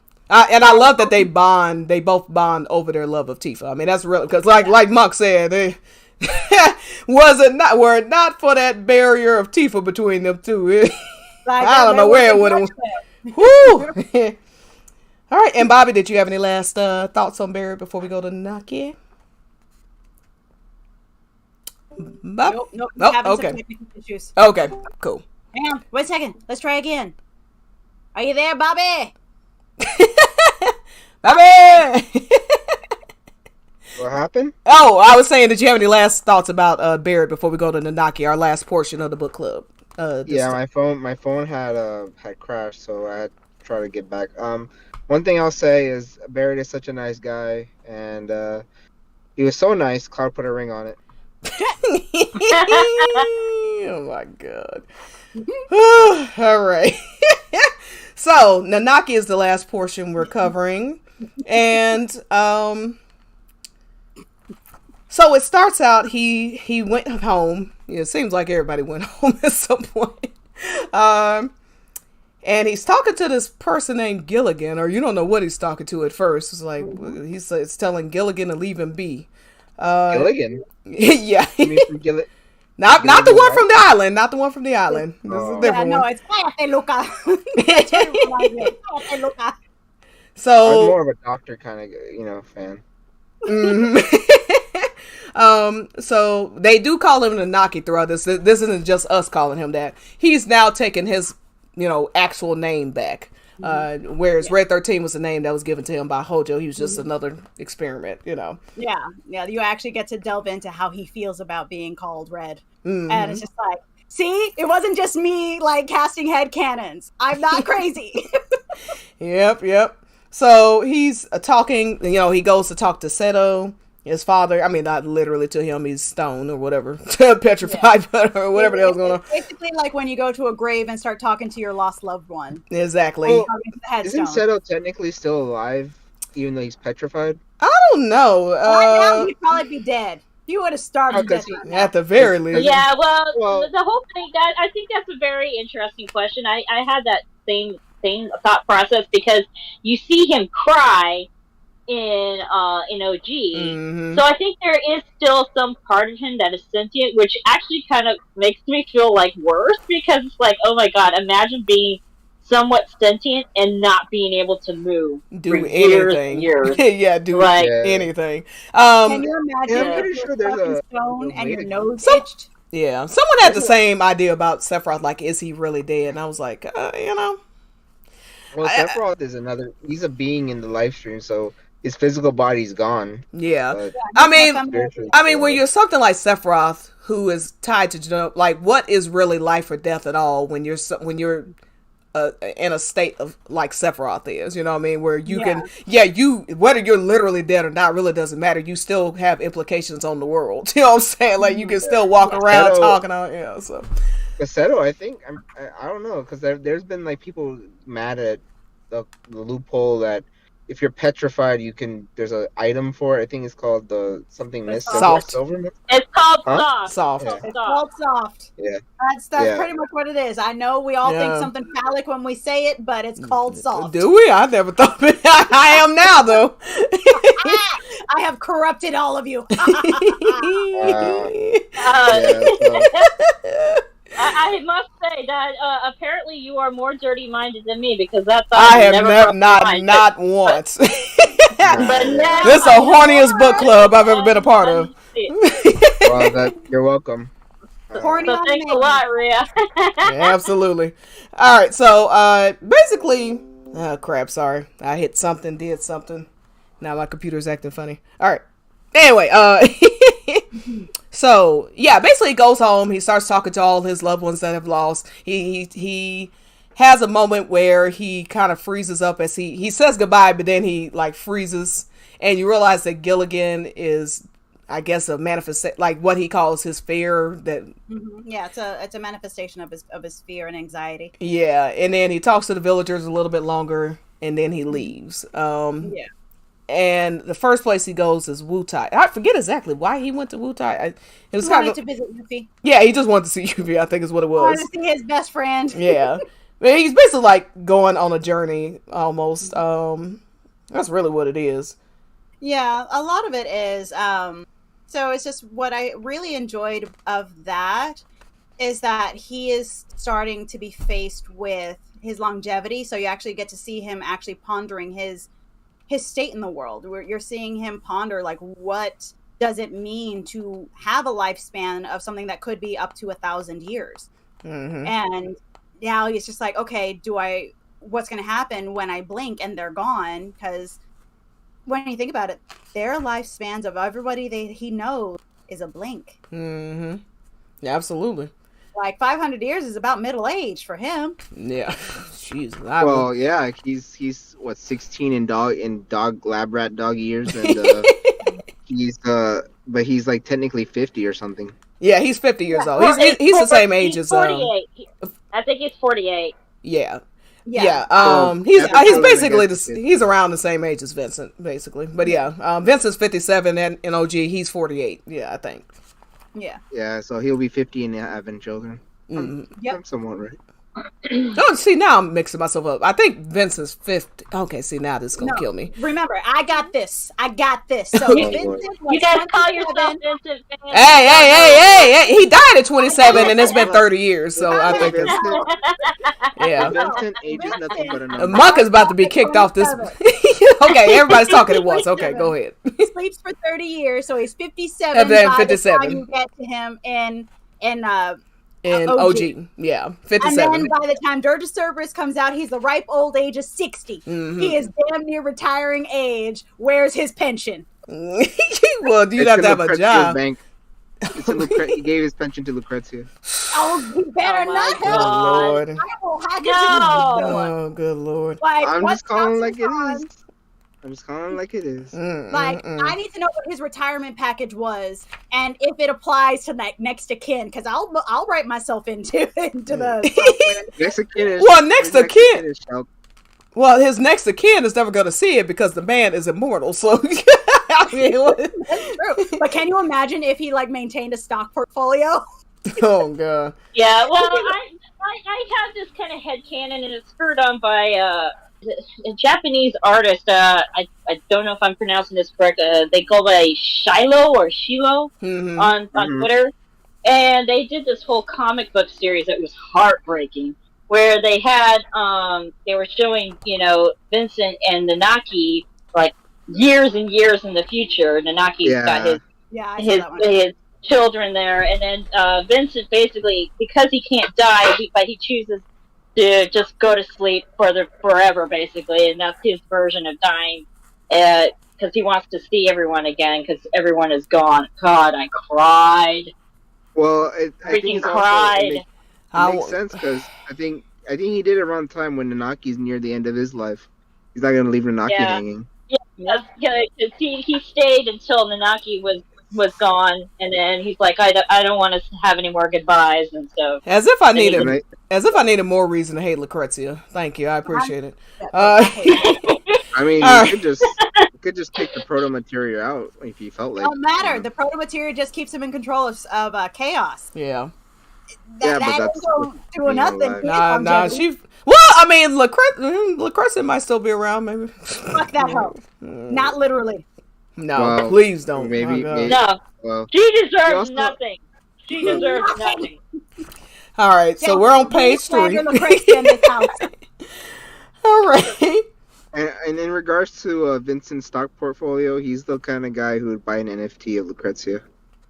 No, don't. Oh even my god. No, Please take don't that let back, NFT Bobby. be in existence in that world. All I say is that he's probably got a nice, robust stock portfolio, and he becomes so rich he could sell Shinra at a yard sale. Shinra is in shambles. I don't think he's worried about social. Well, I guess that'd be Rufus, but Time. Rufus is gonna invent cryptocurrency. yeah, maybe. Oh my god, you guys. I would say he's more Jeff Bezos than Elon Musk because Elon Musk seems like an idiot. He just seems like an idiot savant. Whereas He doesn't seem like Jeff Bezos seems like he seems like evil asshole, but he's definitely intelligent. So that's the difference. All right, so No. I'm calling into question his no, he did put a intelligence he did put a big dick up into space. So maybe I'm wrong. I don't know. Anyway, he literally took the Dr. Evil spaceship. He recreated it. I don't even know if he realized it. It's like, oh my god, this is the freaking spaceship from Austin Powers. What the hell? this is now a case of Lucrezia and the asshole billionaires. I know, right? So page 2 of the Naki's Yeah. So when he reaches UP. oh wait, okay, yeah. So it basically says Nanaki left Cosmo Canyon with only a rough idea of where his travels would lead. He would go west first and visit the narrow island where Yuffie's homeland of Wutai lay. Then to the larger continent to the east. There stood Rocket Town where Sid lived, and Bear's village of Coral, and Nibelheim, Cloud and Tifa's hometown. After that, north. So he's just hitting up all the hot spots. You know, he's just jumping. Yeah. You know, like how if you go to a new city and you like, oh, I want to go here. I want to go to this attraction, that attraction. Well, countries are attractions to Nanaki because all he has is time. Yeah, so he's essentially becoming the world historian by this point. exactly. Like his And grandpa. then he finds Kind of, Yuffie. yeah. I was about to say, Bobby, kind of like following in his grandfather's footsteps. A bit, yeah. So, he goes to Wutai first, and y'all can just stop me wherever you want to, because I'm just gonna be. No, like I'm ready to talk about Nanaki. Well, you I've just been you it. just stop me when you're ready to talk, when you're ready to say something. It's So he's in Wutai, and at first, this is the part Rhea talks about where he sees her, and at first he wants. Oh, and they mentioned that they basically just talk about how he got along well with her, because they're both mentally 16. Now she's still around 16 at this point. Yeah, she's still 16 at this point, and he's mentally 16. So because they have the same mental age, they bond a lot. And also she's allowed, or she's granted certain allowances that he won't allow anyone else, as you see further into a case of Nanaki. So like, for example, she'll treat him like a pet, which she brings up here. And he's like, I'm okay with it. She hugs him. She like does all the scratchies, all that. And he's good. He is her doggo. But later when somebody else tries to pull that shit, he's like, no, I'll bite you. I don't know you. Yeah, exactly. You know what he reminds me of? He actually does remind me of my cat Charlie. He has the same kind of personality. Like, Charlie is super attached to my dad. My dad can do whatever he wants to him. He can grab him and squeeze him and, play rough with him, whatever he wants to do, roll him across the carpet and stuff, and Charlie loves it. He eats it up. Anybody else tries to do that, and it's all claws and teeth. Only my dad's allowed to do that kind of stuff to him. Mm-hmm. That's the same with my dog. Not that I get rough with my dog, but yeah, my dog, there is nothing. Because when she was a couple of months old, she got parvo. Like, there were 3 of them. And one of them got parvo and died. I didn't even know what parvo was when, you know what I mean? Like, so this was like the puppy was fine Friday, dead Sunday. I was like, what the hell happened? And then, but yeah, I nursed her back to health. I got some baby formula in a beaker, and I sat out there every couple hours feeding her for days. And she has been putty in my hand ever since. So there's nothing I can do to that dog that would be. Exactly. But and yeah. then and it's just like, and you also get to see Nanaki's more playful nature, because Mm-hmm. he was like, maybe I'm gonna sneak up on her. Like, he's getting ready to do that cat thing where they just kind of like do this weird wiggle thing. That like that Shaq meme. Yeah. That's exactly what he's planning. And then he's like, maybe I shouldn't, because Because he's 5 feet tall. dragging her friend behind her, like by his foot, and then she's trying to carry this dude. And Nanaki, he's all like, at first, he's like, is this person dead? Is he alive? Don't care. Gonna help Yuffie. Yeah. And then it goes from, what the fuck are you doing, Yuffie, to what the fuck are you doing, dude? You're gonna get her sick. Yeah. He was not very happy with Yuri. So what happens is he sees her from a distance and he wants to go run and pounce on her, but then he realizes that she's carrying some kid. Like and then when he gets stuck, she tries to lift him and carry him. And I'm just thinking, Yuffie, you're teeny tiny. What you doing trying to lift this poor man? And Nanaki says, guess I arrived at the right time, Nanaki said to no one in particular, and lopped down towards her. So at first he's worried about the situation in general, like what's going on. Then he realizes this kid has geostigma. And so now he's mad because he thinks that this kid is like basically taking advantage of her kindness. Yuffie's sitting there taking care of all these sick people. And she's like, and he feels like she's being taken advantage of because this is a death warrant. So like, there is no cure for geostigma until whatever the hell happens in Avid Children, which to this day I'm still mildly lost on. You get geostigma, it's just a matter of time. It's like terminal cancer. It could be 3 months, it could be 3 years. You don't know, but you're a goner. Okay. Exactly. Geostigma still happens. Yeah. Yeah. And at this point, they're calling it the Midgar disease. That's what they're calling it in Mutai, which something that we'll touch up in case of Yuffie is she's actually the one being blamed for it. But she's still so actively trying to find the cure, which is a conversation that she has with Nanaki. He doesn't think that there's a materia, and he tells her as much. But she's trying to find a cure, and in the meantime is trying to take care of a dying nation by herself. And there's a lot of allusions between Yuffie and Tifa later on in case of Nanaki that you see, teaching the old people and the kids how to do martial arts as a way to kind of freeze the progress of the geostigma. And it's here that we also learn that it's so infectious, but it's not infecting everybody. Yeah. Is also why Nanaki is so mad, because how dare this person endanger Yuffie like that? Because his bias is, I'm a worry more about Yuffie than this other dude. I don't know you, dude. I know her. Yeah, and Nanaki scoffed before she could finish and informed her that it would never work. This was the part you're talking about. It was spiteful, but he could not help himself. Yuffie scolded him for his callousness, which he had expected. What he didn't expect was the hurt and sadness in her eyes. Nanaki felt horrible.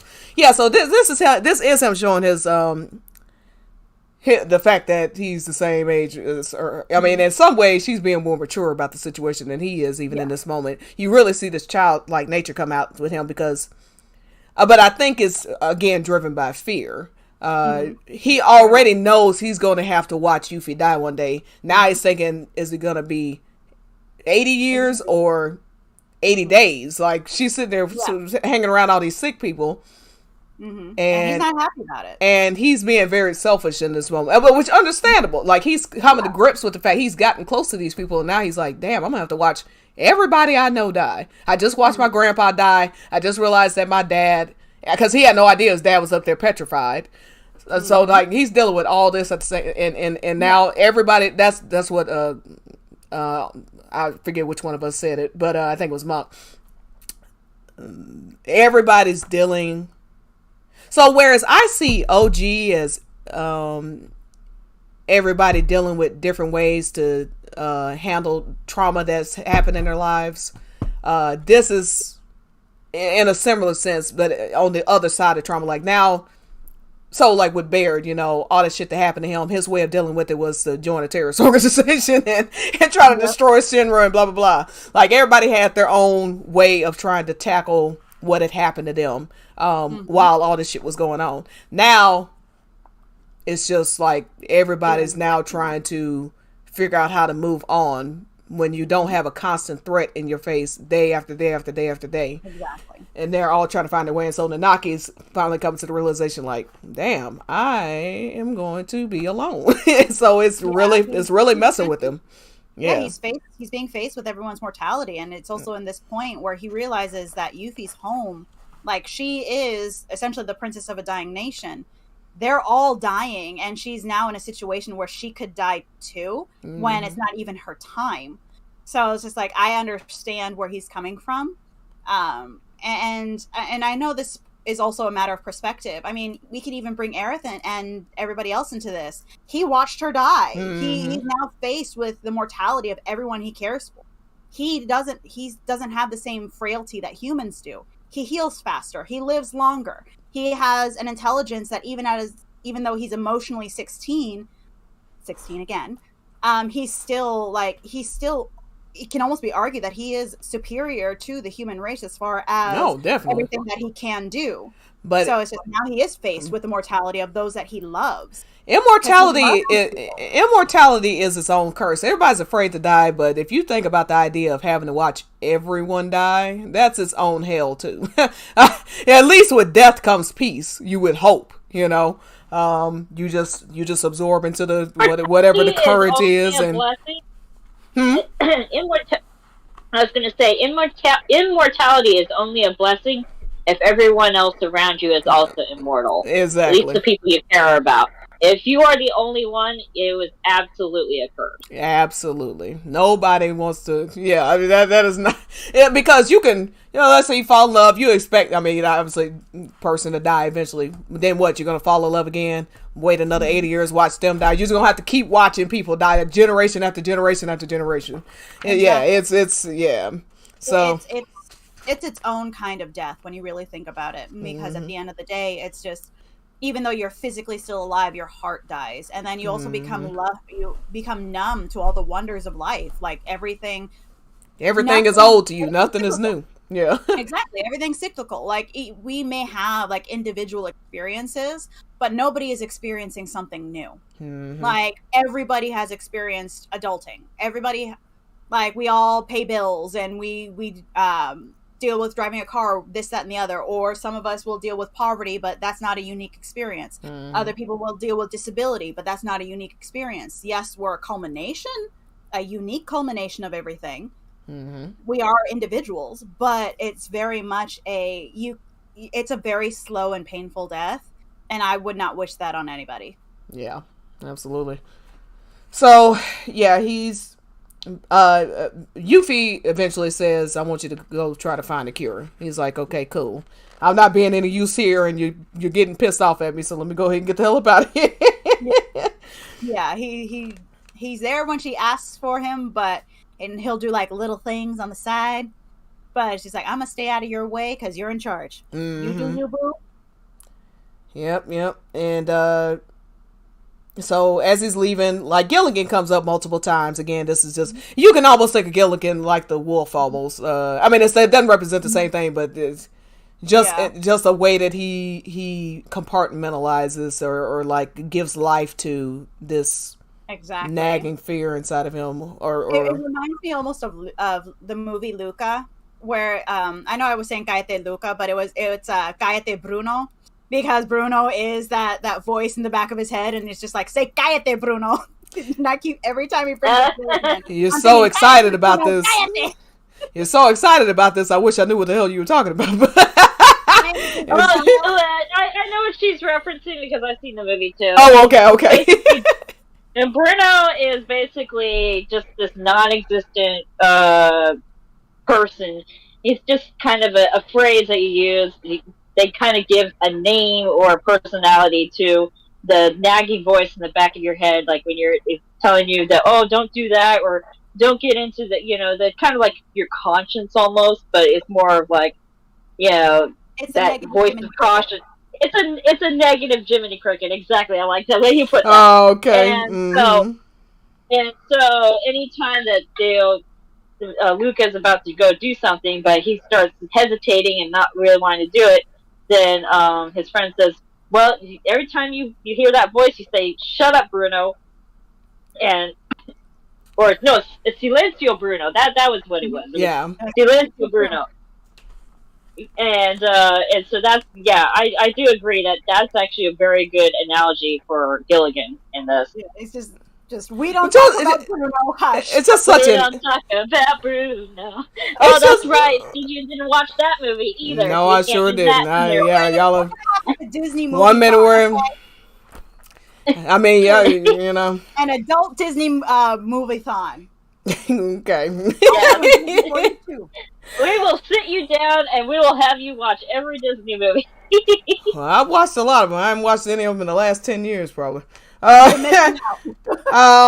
So he decides, let's see, so after, and Gilligan's such an odd name for this too, is what I'll crack it up about. I'm gonna agree with you. I have no idea where he came up with Gilligan. I don't either. Yeah, So, I don't know either. We'll have to ask Najima about that one. yeah, for real. Nanaki changed his plan for the journey. He had a new task to find out more about what Yuffie and the others were calling the Midgar Pox. It seemed logical to go to Midgar first. There would be as much chaos as knowledge in the city, but introspective Cloud and sensible Tifa were there too. Given enough time, he was sure to learn something, Nanaki thought. So he headed east.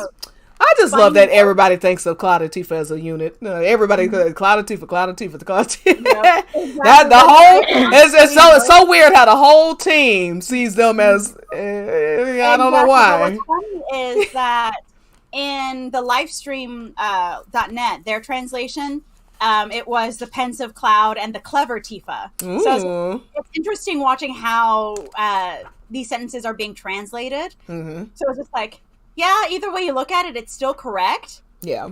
But it's very much a pensive versus clever, and kind of like notating like these traits that they themselves are not fully aware of, but everybody else is like, yep, ask Tifa, or yep, Cloud's got it. We got this. Well, the whole thing with Barrett and what's the name? I was saying this to somebody. I was like, I was saying it to Nightmare.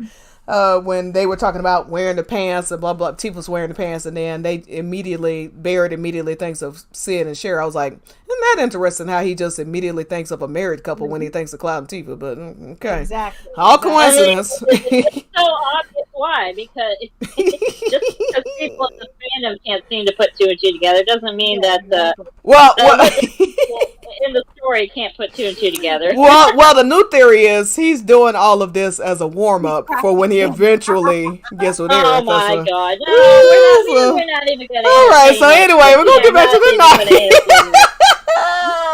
So, I'm gonna throw that into the deepest pit of hell because that's where it belongs. Jesus Christ! I've never heard of anybody needed to practice a hug in my life, but okay, whatever. Oh, yeah, that hurt my head. Whew, all right, so I don't know about the rest of y'all, but if my supposed boyfriend was practicing on another woman for me, I wasn't cheating, baby. I wasn't cheating, baby. I was practicing sex with her so I could make sure I was doing it right. I needed to get a couple of reviews first.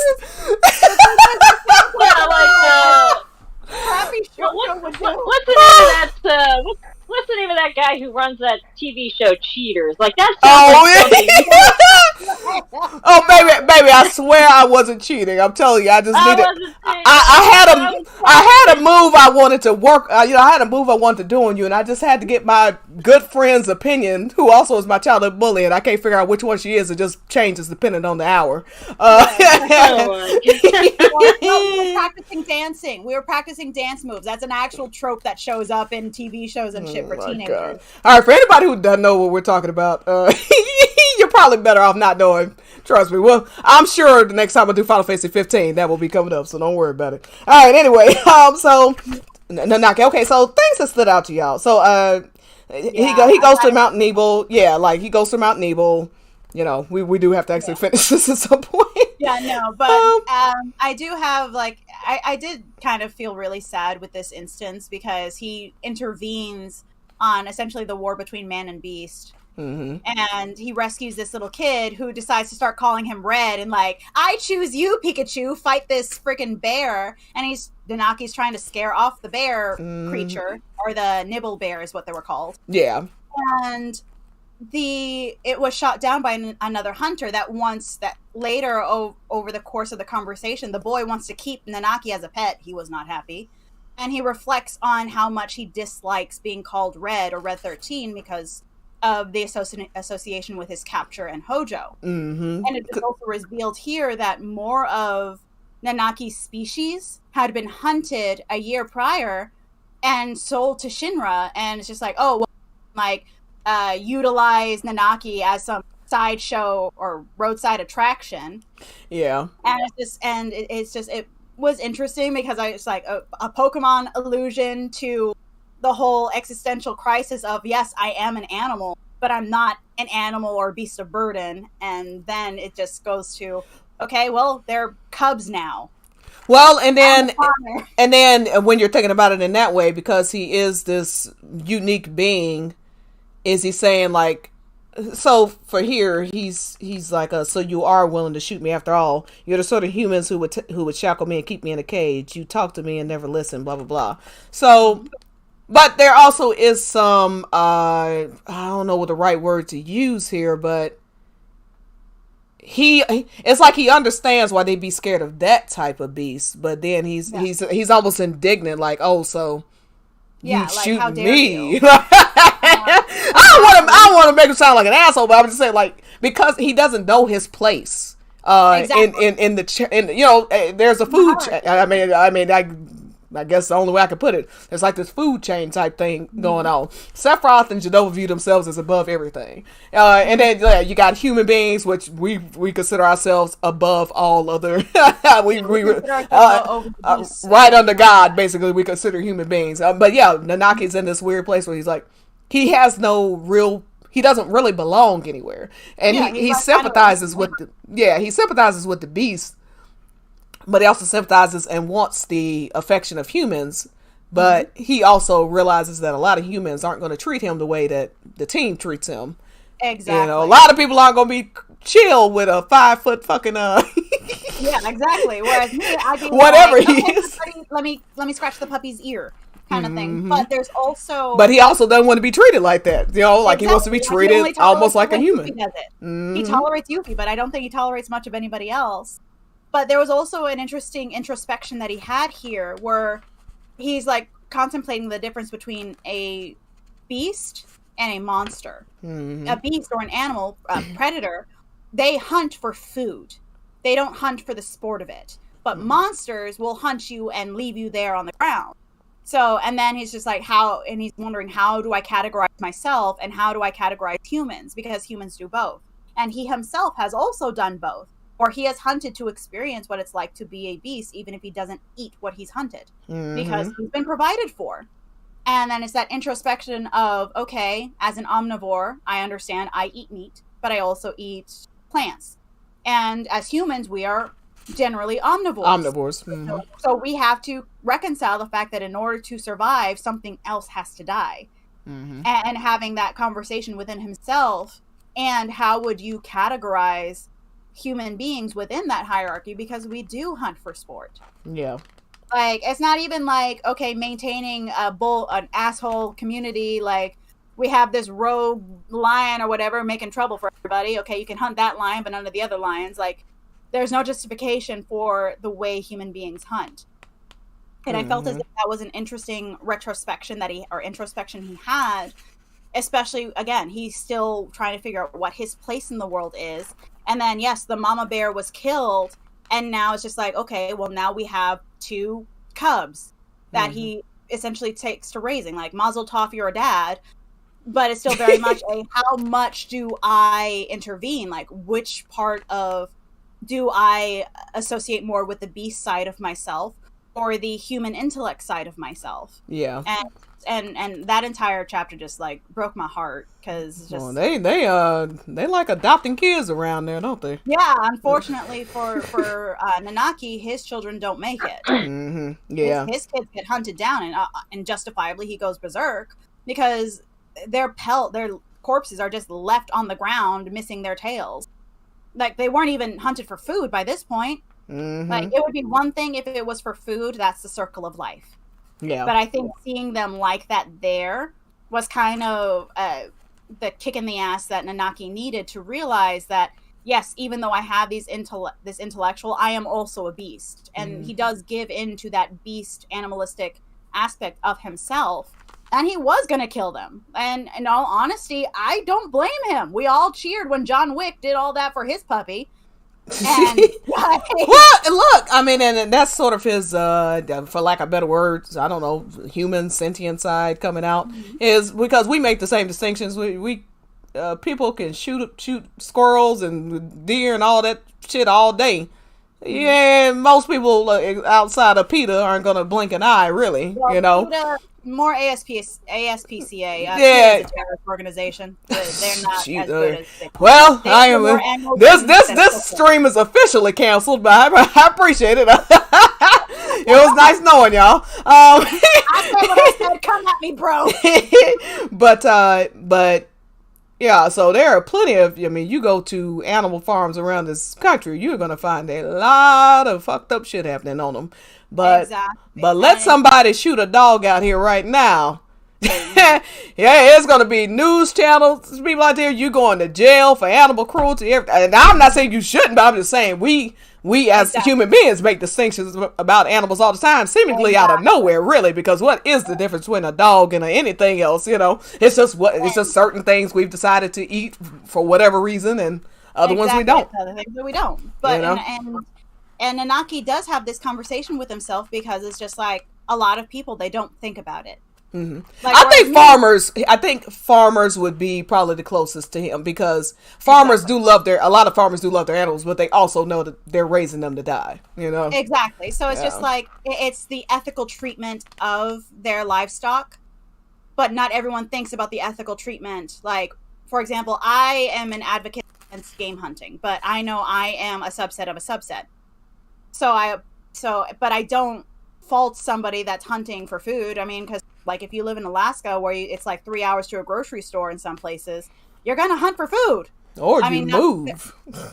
Oh, sorry, that's just me. Yeah. I mean, like, but at the same time, it's just not everyone is gonna have that conversation. And also, we live in a culture that is very toxic against vegetarians and vegans, and they themselves will always tell you, I'm a vegan or a vegetarian, and shove it down your throat, as if you're suddenly like killing a human baby. And it's just like, there has to be a middle ground. And part of that there absolutely has to be a middle ground. Yeah, and like for me myself personally, you know, I can see both sides of the coin, because I grew up as a vegetarian. I only started eating meat like once I got to high school, and you know, so I'm just one of those people who can sympathize with both sides and can see the extremes on both ends, and there is definitely extremes on both ends. There's people who will, you know, rub their carnivorism in your faces, if that's even a word. I'll make it up. I know a few vegetarians that have actually had people in their lives trick them into eating meat to see what happens. One of which wound up in the hospital because he is actually allergic to animal proteins to a point where he will die. He's been hospitalized, and that is why he's a vegan, because he will die. Yeah, but we think it's a joke. So like, you're a vegan, so if I like put animal products, I don't know. It's just Nanaki. With Nanaki, or Case of Nanaki, it's just each of the episodes kind of touch in on a societal discussion or a societal discourse. In this, it's very much a humans versus animals, and finding that in between, because Nanaki is that in between. And it sparked this conversation of like, okay, what is the compromise without essentially shooting ourselves and shooting the ecosystem in the foot? And in the face of this excess, because it's greed that resulted in the deaths of these animals, they're not being eaten. It was just for their tails. I mean, like, if you absolutely have to have the tail, cut off the tail and leave the animal alive. They won't be happy about it. You don't need the tail anyway, but yeah, that's... No, but hopefully it's very much I understand Nanaki's rage. even though I am human and I am obviously very far removed from the animal experience, but it's also very much we all have an inner beast, and he gave in to his, and he needs to be shot and subdued in order for him to come to terms with that. But we, the reader, are still left with the conversation of who's right here. Yeah, I'm telling you, Final Fantasy VII is amazing. It just says every chapter has you thinking about something or another. You know, there's a lot of man, yeah. Yeah, so we deal with with Case of Tifa, we're going through what it's like to essentially be a woman putting yourself on hold for your loved ones. With Barrett, it's like, what do you do with the aftermath of your activism or of your misactions? With Cloud, it's how do you deal with grief, and how do you handle the downward spiral of trauma? It's amazing, and at the same time, a lot of and you're dealing with climate change and global warming and all that type of stuff in Case of Barrett. And then Nanaki, you know, finding this place in life and what is right and wrong when you are both you are part of both worlds. What is right or wrong? Like when his kids, I keep calling them his kids. One was Rin, and the other one was like something with a K. And they found that boy again, and he was like, he was gonna let them beat the crap out of the kid, maybe eat him. I mean, he intervened to save the kid's life, but it's very much a like, what do you do? He wasn't like, he would thought about letting the kid die because circle of life. But at the same time, it's just like, he didn't, because it's like, okay, I cognizantly know I probably shouldn't let this kid die. Yeah. Because it's just... And you think the answer is obvious, but it's obvious to human beings because we identify with human beings. Yeah. But at the same time... But for those two cubs, they just lost their mother. I mean, because they understand life on a different level doesn't mean they don't... Exactly, and it doesn't make their loss any less, because obviously we're going to identify more with kin before even the stranger next to you. Mm-hmm. So it's just that entire section just like broke my heart. Yeah, it broke my heart. Did y'all have anything else about that whole thing? You were Bobby or Monk before we go on to he is saved by Vincent here. Yeah, Vincent, my husband, my lover. The best character in the game, unlike what some bitches think, the best character in the game. I know, right? He may have bad taste in women, but it's not all bad. So you're just gonna remain salty about that forever, aren't you? Exactly. Just like I don't know. Maria Alexander's no underscore. Absolutely. You are forever going to be known for Vincent slander. Absolutely. All right. It's not slander. And we're all going to be forever known as the Maiden Slayers. Well, a title I take proudly. So. No, we're Lady Killers. We're Lady Killers. It's a double entendre. Well, here's the thing. We're not the Maiden Slayers because it's impossible to kill something that was already dead. we are just the Undertakers. We're the ones who are, laying the dead body in the coffin. I've got an Undertaker cosplay, so next time we're on, I'll wear the Undertaker cosplay, silver hair, the whole bit. So you're gonna be Sephiroth? No, I was kidding. Okay, all right. So, so let's walk through this. So Vincent, basically, he's shot, like you said. He goes berserk. Ends up getting shot. When he wakes up, he's on a floor smeared with blood. He lifted his head to look around. A man dressed in red sat in the corner looking at him. He knew the man. Did think you could stand? Vincent did not sound terribly concerned. Well, apparently that's an ongoing theme. He just doesn't emote well. Yeah, he's like, whatever. What are you doing here? Was going to ask you the same thing, he said indifferently. Vincent didn't go into much detail, but Nanaki gathered that he had been on his own journey. Shrugging, Vincent said he had been waiting for something to happen when he noticed the Shinra helicopter fly overhead. Okay, so now they start talking about the Turks and... yeah, apparently they use the nibble bear tails for some concoction they use for the soldiers. Jeez.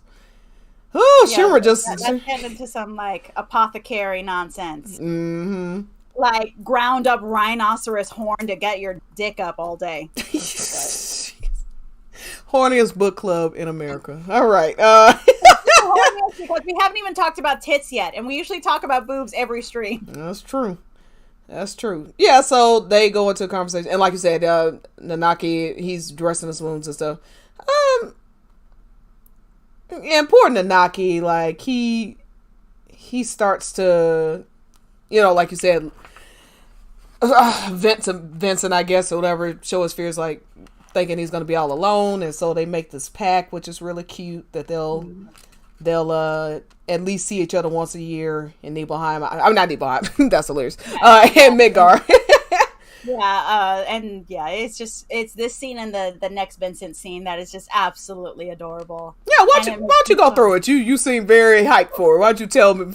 You start this part of the conversation. Yeah, go ahead. Well, it's very much Nanaki is ultimately asking Vincent what the right course of action would be, because yes, Vincent is the next person older than him that he has as an elder, so to speak. Mm-hmm. And Vincent doesn't have the answer, so it's just pretty much like, yeah, retrospect is 2020 is ultimately what he tells Nanaki, and just what happens will happen. And that's something that Nanaki kind of internalizes by this point. And when Vincent leaves, Nanaki's like, no, wait, take me with you. I don't want to be alone. And Vincent says, no, you're wrong, and then Nanaki is left with the question, but am I, though? Am I wrong for wanting companionship?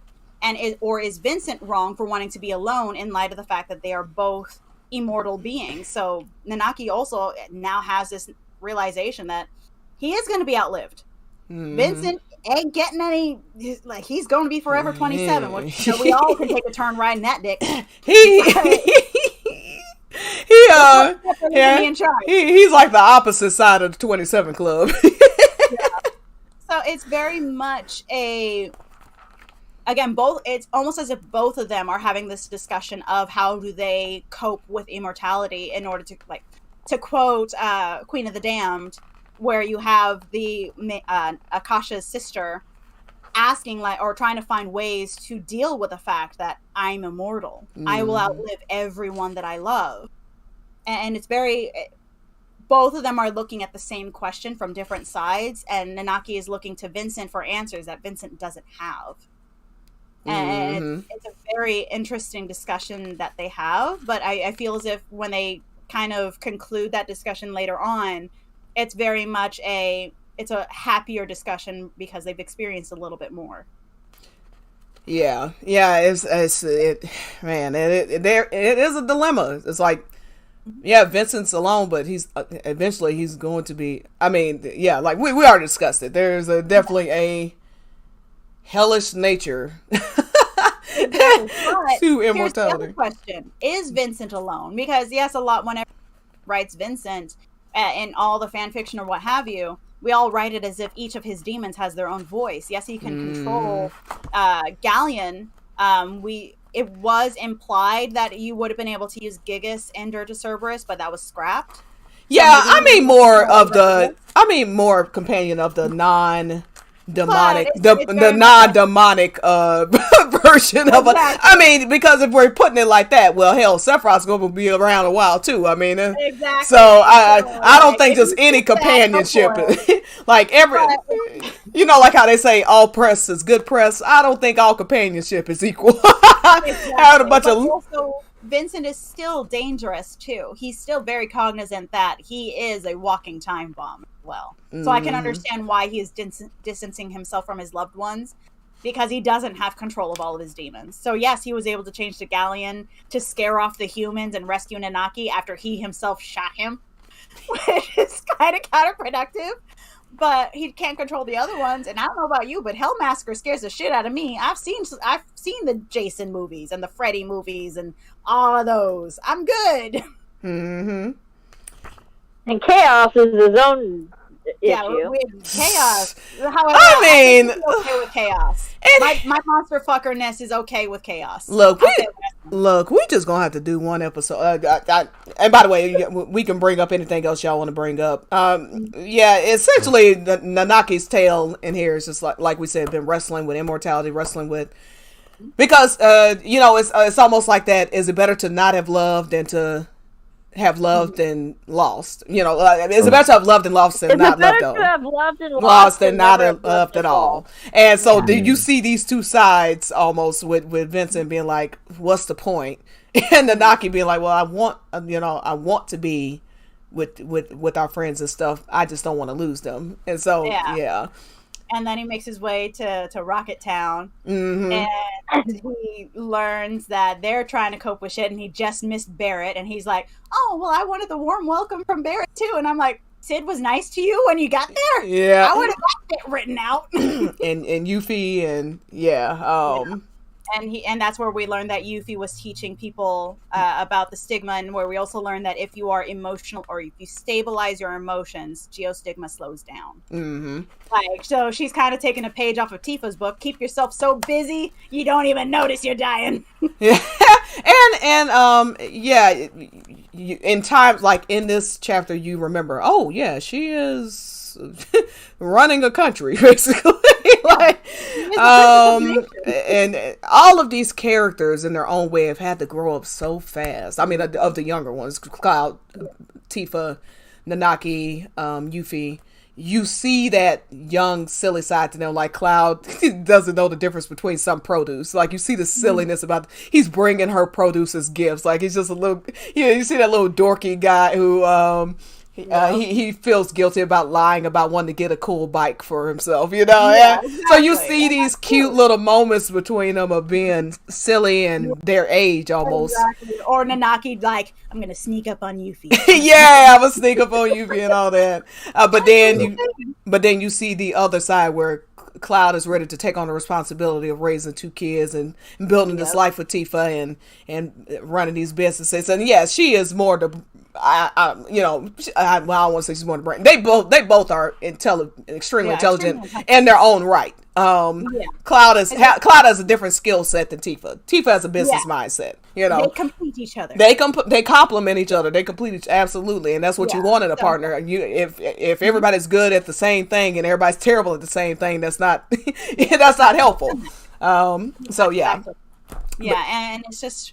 And we get to see how Nanaki interacts with everybody else. Or there was also a point where when he runs into Yuffie and they have their conversation, and it's just, instead of saying, oh, there's no way to cure this because she's still looking for the materia, still looking to go back home. And instead of being the little asshole, they're like, no, I have faith that we'll find something. Because he understands that she's breaking it. And he also had that learning experience. And then again, we get to see that Yuffie has certain liberties. So you know how if you have a big dog, you'll like have him jump on your chest so you can have him on his hind legs and kind of hug your dog. So she pulls that until she realizes he's hurt, and then she hugs him again after the fact, calling him silly. Yeah, it's really cute. Yeah, you still very much get to see one-on-one character interactions outside of combat situations. So apparently Sid and Barrett are very warm with Nanaki. I mean, look at this face. It's hard not to be very yeah. You must be nice to the doggo. Exactly. Nice to the doggo. And then you have Yuffie that treats him like a pet, and he's okay with it, when we just saw that he was not okay with it when other people tried to pull that. And he's like okay with getting the hugs. He's okay with doing all the things. Obviously, he's still nursing injuries, but it's just like he's okay with it. And I just love the one-on-one interactions between characters, and it's just like a random. Okay, so I choose this character from column A, this character from column B. How would they interact? I just love that. And they're building, and you see this building in Remake. You already see, you even see Barrett and Aerith, how they're connecting through their love of the planet. Exactly. You see Barrett and Red having not the same as a Sid. I'm sorry, not the same as a Cloud Barrett, but a similar type of. It starts off contentious. He's calling them like, "What the fuck is that thing?" and And so but you cute. can see the uniqueness of these different relationships and how it makes sense that even though they all go their separate ways at the end, for the most part, That's obviously just so Cloud and Tifa good. stay together. They all go their separate ways. You can understand how there's still a brother / sisterhood among them. Yeah, Like, exactly. whereas when one of them is in trouble, it makes sense that all of them come running. You know. Exactly. Right. Like at the beginning, Nanaki was ready to help, regardless of whether or not the dude she was dragging was alive or dead. He was ready to help Yuffie. Like, are we burying the body? What we doing? Absolutely. Like it's just, I love it, and it's also because we don't get to see them bond outside of a trauma situation or outside of end of the world situation. So it's refreshing, and it's also like what aspect of these characters' personalities are brought out by XYZ character outside of their core group. So like when Cloud is with Barrett, what aspect of his personality is brought out? Absolutely. Or when Cloud is with Aerith, or when Cloud is with any of them, or vice versa. It's what aspect do these people draw out? So like with Barrett, that cantankerous, we button heads, we bros, but we're gonna bump heads. Or versus the more stoic and subdued with Vincent. All of that is just, I don't know. I really like that section and what it represented within the context of the inter-character relationships. Yeah, and yeah, I love all that. I'm gonna say my last piece, and then y'all can say y'all's last piece. We're at the end, basically. So Vincent yeah, I want to. So, hold on, I missed it. Let's see. Loss will come someday. So he tells Nanaki. Here it is. Okay, Nanaki tried to imagine an event. Okay, kids, me closest I've ever come was a pair of Nebi bears. All right, then. How about this? Once every year, you come to Midgar. I'll meet you there, listen to your dumb stories, and look completely uninterested. so self-aware here. Oh my god. Nanaki tried to imagine. Nanaki tried imagining that very scene. Vincent's apathetic face was right in front of him now. His trembling stopped. Gilligan was leaving.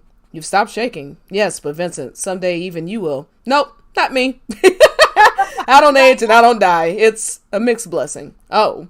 And then later he says, let's keep it at once a year. Don't ask me for more than that. Why not? You're annoying. Vincent looked away, hiding his face in the collar of his cape. And there was a slight tremble in his shoulders. Was Vincent actually chuckling? Gilligan? Really? Gilligan? Don't mind if I do. Vincent laughed out loud. Nanaki tried to look stern, but in the end, he couldn't help himself. He had to join in. For the first time since the age of the Cetra, the Forgotten City rang out with laughter. Yeah, that's funny. I just love that scene. It's just now I want to see Vincent laugh. Like, I want to see him laugh. More than just a little chuckle at something stupid Yuffie did, or more than just a little smirk at something Kate did. I want to see full-bodied laugh. I want one. I don't know. It might be too creepy for me to handle. I don't know. I don't know. He might have a sexy laugh. I know that voice actor. He might have a sexy laugh. Or no, the voice actor has a sexy laugh. If they keep him, we need to have a laugh. I'm just saying. I love Steve Bloom. Yeah. But yeah, but I don't think we're gonna be I don't think they're gonna keep him. I don't. They've changed everybody else. I don't know why they keep him.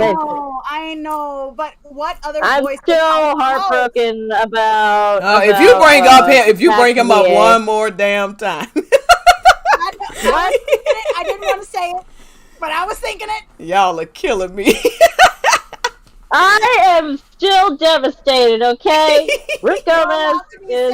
Oh my god. I don't want to be sad about losing Rick Gomez, god damn it. Y'all know that lunatic that was always going on about the Sephiroth voice actors. I'm not harassing anybody over it. I am keeping my opinion. Y'all are harassing me right now. I'm just voicing my opinion in my own... Well, on your space, actually. It's no different than I don't want to say his name, but the Jesse lover. Like, I'm not harassing. Oh, the Jesse. I haven't seen him. I'm not harassing anybody. I know. I'm not going to be mean to the new guy. I'm not going to be mean to the new guy. You know, I'm going to give him his chance. I'm still going to play Crisis Core Reunion. Maybe sooner than you think, by the way, because I'll be mean to Timmy Turner. Buy it for a Yule present. Like, I might actually enjoy the winter holidays. if it comes out for December. Like, yeah, Oh my god. I hope so. know, I right? cannot wait to spam my timeline I'm with so Zach Fair. ready. Anyway, I am I'm warning so you now. ready. The minute I get all the scenes with Zach, just my entire main account is just going to be Zach appreciates. I am warning you guys ahead of time. My account is going to be Zach Central when Crisis Core Reunion drops. Like, again, I say I would climb that man like a tree and well, cling to him like a not koala. the first 2 years. We'll wait till he's 18. But yes, after that, we will climb like a tree. It's so weird being like an older Final Fantasy fan now because like I used to love Titus. It's like, oh my god, he's so sexy. Blah, blah. Now I'm like, then now you realize he that is he's 17. minor. Like, yeah, I'm like, I God. have the same like existential crisis when I view Squall or Leon. Yes, I know. And then it's like, oh crap, he's 17. Maybe that's why I cling on to Cloud so much now, and like older Zach, like dead Zach too, because I'm like, at least he's of age. I mean, he's dead, but he's 23 at least. Yeah. Wow. Well, there's a Anyway. reason why we all gravitate towards Advent Children Cloud because he's a grown man. He's a dad now, so. Anyway, yeah, we're way off topic. So, any last thoughts on Nanaki or Barrett? Let's go ahead and get this wrapped up. I'll just say last for Barrett. I did just as a leftist. It was very interesting and like conflicting emotionally for me to see Barrett's struggle, but I also understood it too because if you put it in real world context, like if I need to go somewhere tomorrow, I'm gonna drive my car where there's oil in it. You know what I mean? Like it is what it is. What am I supposed to do? Walk everywhere from yeah. So it was nice seeing that struggle, but I was like, what I love about Final Fantasy is the themes they elicit an actual reaction of like emotions. You actually have to talk through your own feelings as you're reading certain portions and like how do I feel about this, like exactly. So yeah, I like that about that. And then the Nakis is just, we went through what's amazing about all that, all these different and you see like a similarity, overarching similarity, like you said, people who are trying to move on after a big trauma, basically. I mean, like this journey to save the world. Each of them trying to find their own way to a smile. That's what it's about. So it's a great novel so far. That's all I have to say. I'll let Bobby go. You got any last thoughts? And then we'll do Bobby, Monk, then Rhea. So let me ask you before we leave: did they ever mention Danae in case of Nanaki? No, she's only in Before Crisis. So theoretically, we should see her whenever Crisis comes out. Fingers crossed. Because that would have been interesting for him to like realize that he just goes through this whole journey and then comes home. He's like, oh shit, there's Danae. Yeah, but it's established like in case of Nanaki that a lot of species has been hunted down for Shinra's exploitation and experimentation. Yeah, he may not know where she's at this point. She may have. I mean, she may have went on her own journey. Yeah. That entire bit reminds me of The Last Unicorn, strange as it sounds, where the last unicorn is literally looking for the others of her kind because they've all been chased from their home by the Red Bull. So it's very much I know they exist, I just don't know where they are. Mm-hmm. Yep. But yeah, go ahead, Bobby. So last thing is I'm gonna say is you guys talking about the new Zach. I'm gonna watch the live action Fairly Odd Parents movie now because of you. Oh my god! I forgot about that. Thanks for reminding me. God, we should watch it. Hey, look. To this day, my shiny teeth in me is my jam. So I don't get. Look, I love the. Did you say the Fairly Odd Parents? Is that what you said? I just want to see how Caleb Pierce will perform. He's gonna be my baseline.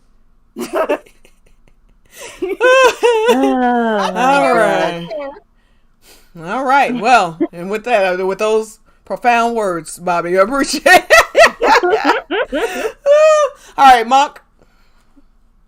Oh, I got nothing. I just, Nanaki's is really nice. Nanaki he still is one of my favorite characters, but I mean he was one of the first characters that I gravitated towards when I played FF7 OG for the first time. I actually wasn't a Golden Trio user. My first couple of playthroughs, it was actually Cloud, Tifa, and Nanaki because I loved Nanaki so much, and I almost always had him in my party. Now he's kind of been downgraded, and now that I have Barrett in my party all the time, but he is still one of my favorites. Like, And like, I'm a big animal lover, so I really liked his story because it really did touch on a very interesting subject matter of longevity and outliving your loved ones. And I liked how, even when playing OG, sometimes it seemed like Nanaki kind of kept a certain level of distance from himself and the others. I think because maybe he did feel a little bit different because he wasn't human like everyone else. But you can see in his portion of the novel just how attached he's become to, Team Avalanche, how attached he's become to Yuffie, and how much respect he has for Cloud and Tifa and all of them. He loves them, and he's thinking about how sad he's going to be when he doesn't get to see them anymore. And it reminds me, I'm sorry, that actually sparked a thought in me. I watch a lot of Divorce Court, and one thing that Judge Land used to always say, she was like, you're sitting there chasing down this man, looking at his emails, looking at his phone calls, and blah blah blah, always accusing him of cheating, but like, why spend 365 days miserable, 364 days miserable just on the off chance that on that 65th day he does something wrong? Why not just enjoy the time that you have together? And I think that's where Nanaki, I know there's a weird analogy, but I think that's where Nanaki has to get, like, don't spend all this time you have with them worrying about when you won't have them. Like, just enjoy them while you have them there. I think that's where he needs to get in order to, find some peace, because there's nothing he can do about it. It's like worrying about your own death. We all have moments of fright about death, like, oh my God, like I have to die at some point. But what are we supposed to do? Spend our entire lives worrying about dying when there's nothing we can do about it, and it's going to happen anyway. Don't. Yeah, the important thing is to build those memories and cherish the time that you have with them, and have pleasant memories of them, so that way when you don't have them anymore, you can think back on the happy times that you had with them. Absolutely. There was, I mean, not to get too personal, but like, I do have a lot of fond memories of my dad, but there's part of me that regrets, like, because I knew he was dying, there was a part of myself that was a bit distant, if that makes sense. I was like bracing myself, he was terminally ill, like he was gonna, but part of me kind of regrets that, like I wish I had just embraced it and not embraced, what I'm saying, like, so I think we all, just because we all deal with life and death, we've all lost somebody either by surprise or someone who we know was dying. What Nanaki's going through it's unique, obviously, because none of us will be living 500 years, but we do get that struggle too at the same time, because to live at all, I mean, I could walk in this house right now and get hit by a bus, and everybody would look, but you can't live your life like that. You can't live your life wondering who's going to be dead the next day. That's not a way to live, even if you live for 500 years. Yeah, exactly. Because so I think that's where he needs to get to in his journey. Anyway, I'm done. Sorry, Monk, I didn't know if you were done, but if once you're done. That was it. That's all I have to say. Okay, cool. And then finally, Rhea. All right. Well, as you guys know, very, very, very. So I was definitely a little bit more passionate about my boy. But something that I really enjoyed with regards to, and most especially so with regards to Case of Barrett and Case of Nanaki, is you have crossover. So it feels as if like they're very much not in a little pocket. So they're interacting with each other's stories. and you'll also see them cameo in the other episodes with regards to Turks, Yuffie, so on and so forth. So it just feels a little bit more connected, and very much that this is a conversation that how do you deal with the aftermath of this trauma, because they're all trauma bonded.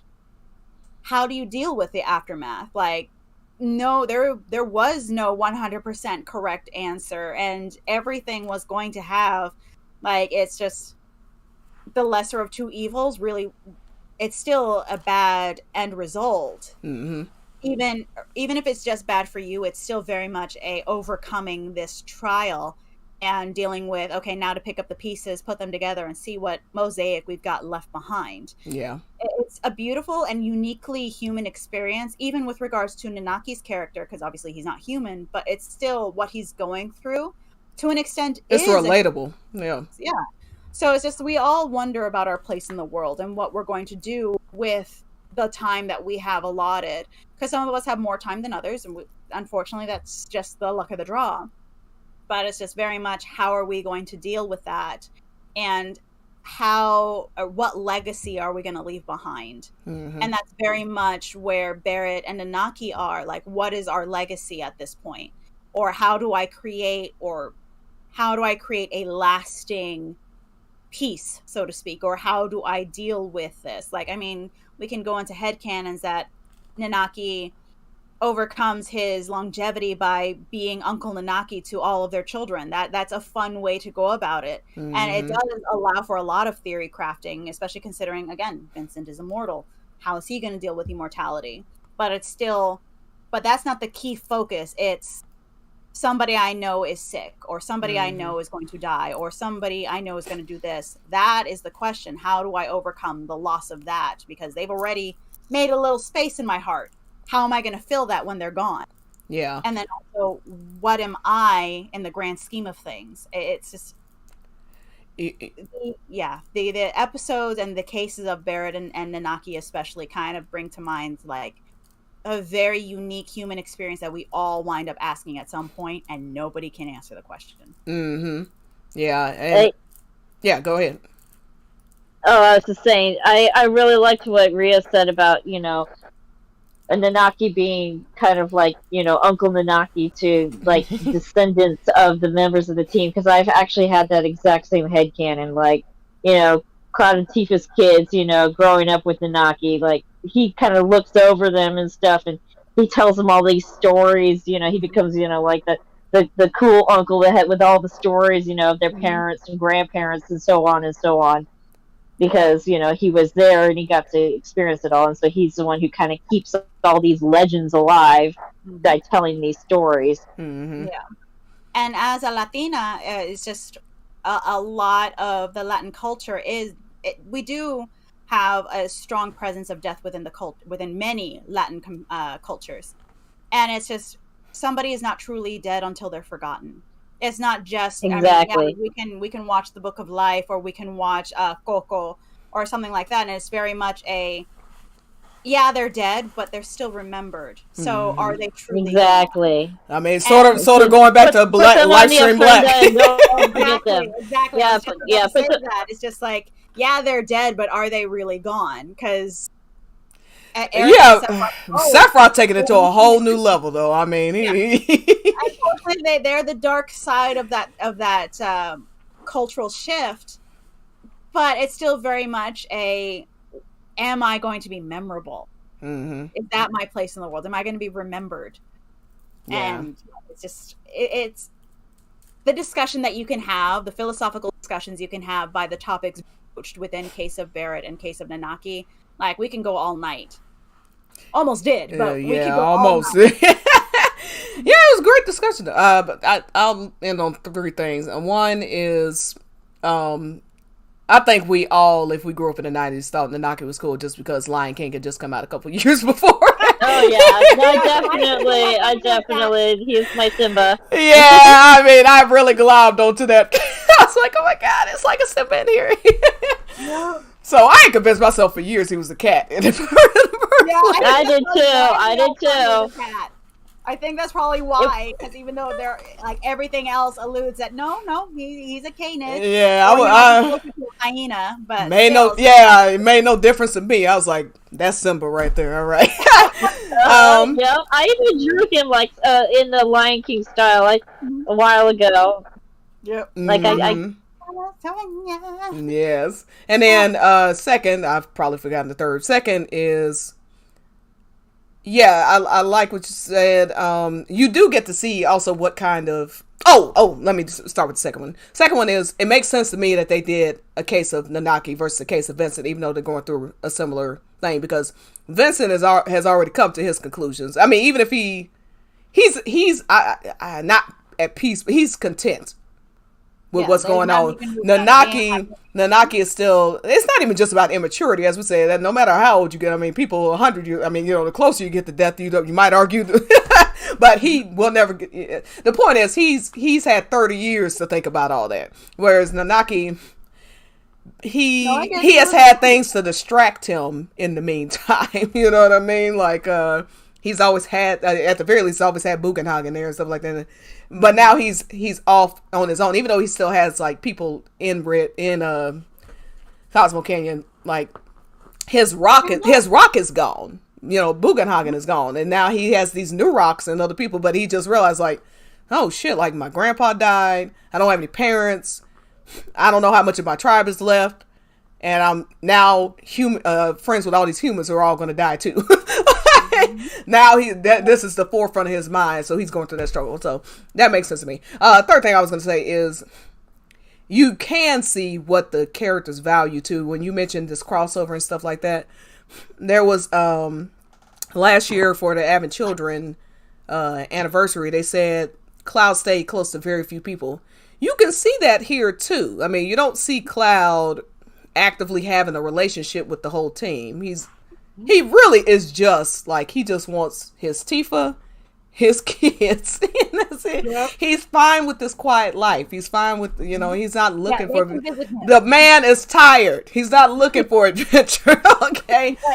And then even when he goes off because he's ashamed, he's dying, blah, blah, he just chooses solitude, basically. Like, I'm just going to go the quietest place I know. Ain't nobody in this broke down church. So let me just go here and see if I can find a cure. You got them going to Forgotten City and stuff like that. Everybody's trying to find a cure at this point too. Like, even if they're not directly affected, they know eventually this is going to affect everybody. So that's another thing. Like, it makes sense to me that you go to like the church, you go to, now that's not his only reason for going, obviously, but so it reminds me of Tracer 2, but that's what I was going to say. It reminds me of Tracer 2 Pass, where Tifa says she eventually begins to appreciate that. Like, it's not about Cloud being lonely. He just doesn't prefer a lot of people. That's not his thing. It never was his thing. He enjoys his solitude, and so that solitude eventually becomes his little family he's formed with Tifa and Edge. But like with Barrett, and Sid, and even though Sid's not actively going around, because I imagine he wants to stay close to Shara, and he's serving a greater purpose by making these machines and blah blah blah. He enjoys seeing like the team come like, hey, what's up, Yeah.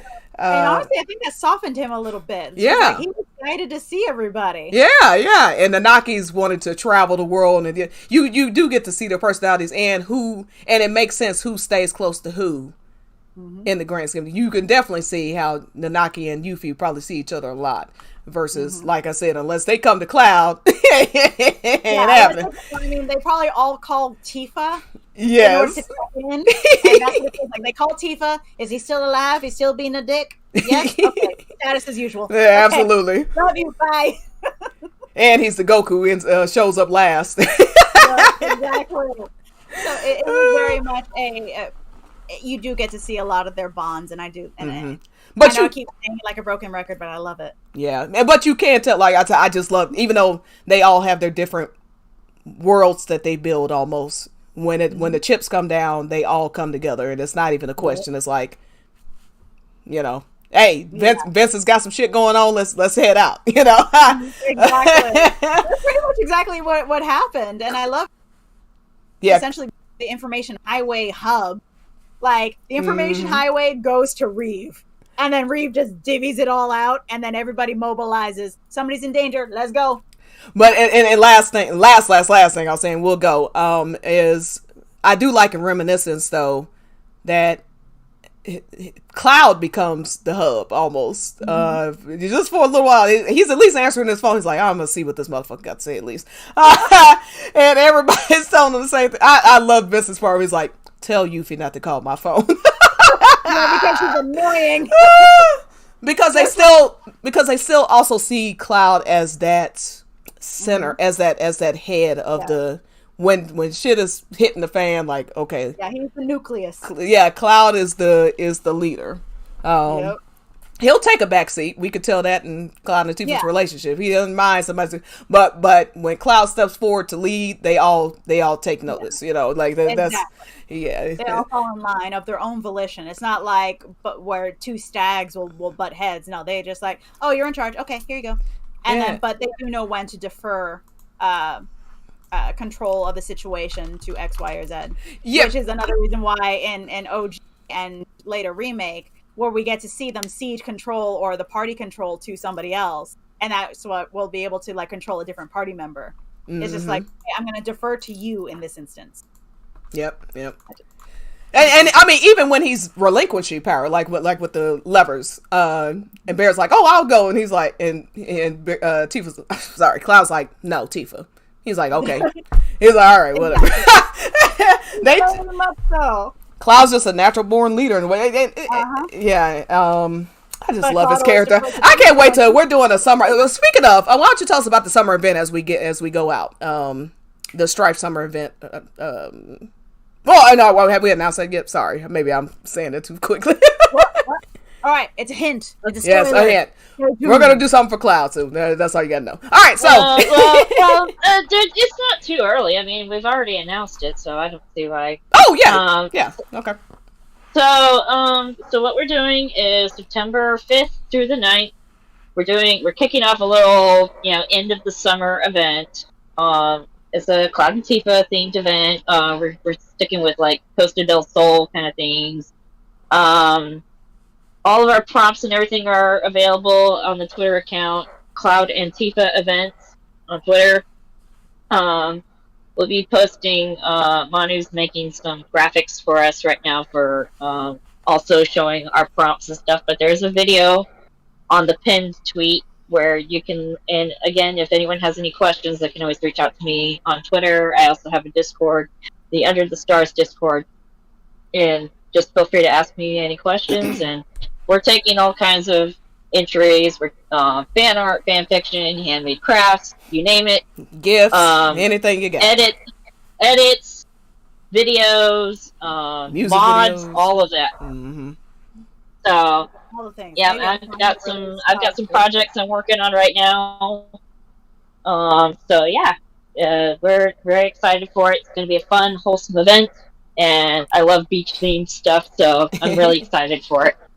Awesome. All right, and that's Tifa the Monk, by the way. Yes, at Tifa the Monk. So, yeah, I'm very excited. I know I'm super late with Cloud's birthday stuff, but I'm going to do a birthday stream for him. I just decided to wait until we were doing this event to do it. So that's going to be cool. Bobby, I appreciate you. If you're still there, I appreciate you stopping in and letting me know that I didn't even have my damn sound on for like 5 minutes. Yeah, I'm here. Yeah, I appreciate you coming by. And then, of course, Rhea. Once again, Rhea Alexanders. And then, what is it, Rhea Charms?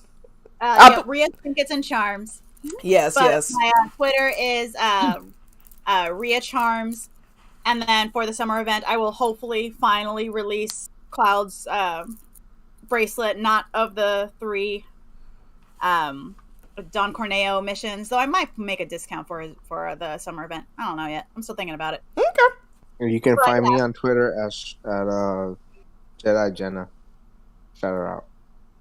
Jedi Jenna. Yeah, I'm shouting out one of the other people. No, okay. All right. Well, it's been fun. Yeah. I'm sorry. I get super excited about Nanaki. Forgive me. Oh no, it's no problem at all. So our last part of On the Way to a Smile, it will be Case of Yuffie, Livestream Black 3, Case of Shinra, Livestream Black. I'm sorry, Livestream White 3. I hate those damn names. Honestly, it's confusing to say. Now. It's so confusing. I apologize from now. You thought I was bad with Nanaki. Brace yourself for when we get to a case of Yuffie. I'm sorry. I am very, very sorry. I love this cover, by the way. Anyway, love the cover. All right, so it's been fun. Thank you, everybody who joined. And we will see you probably next Tuesday if everything goes well. But just stay in touch with me. Catch me on YouTube. Catch me on Twitter, of course, at Stitches Sis. YouTube at Stitches. Hi. All right, we'll see y'all later.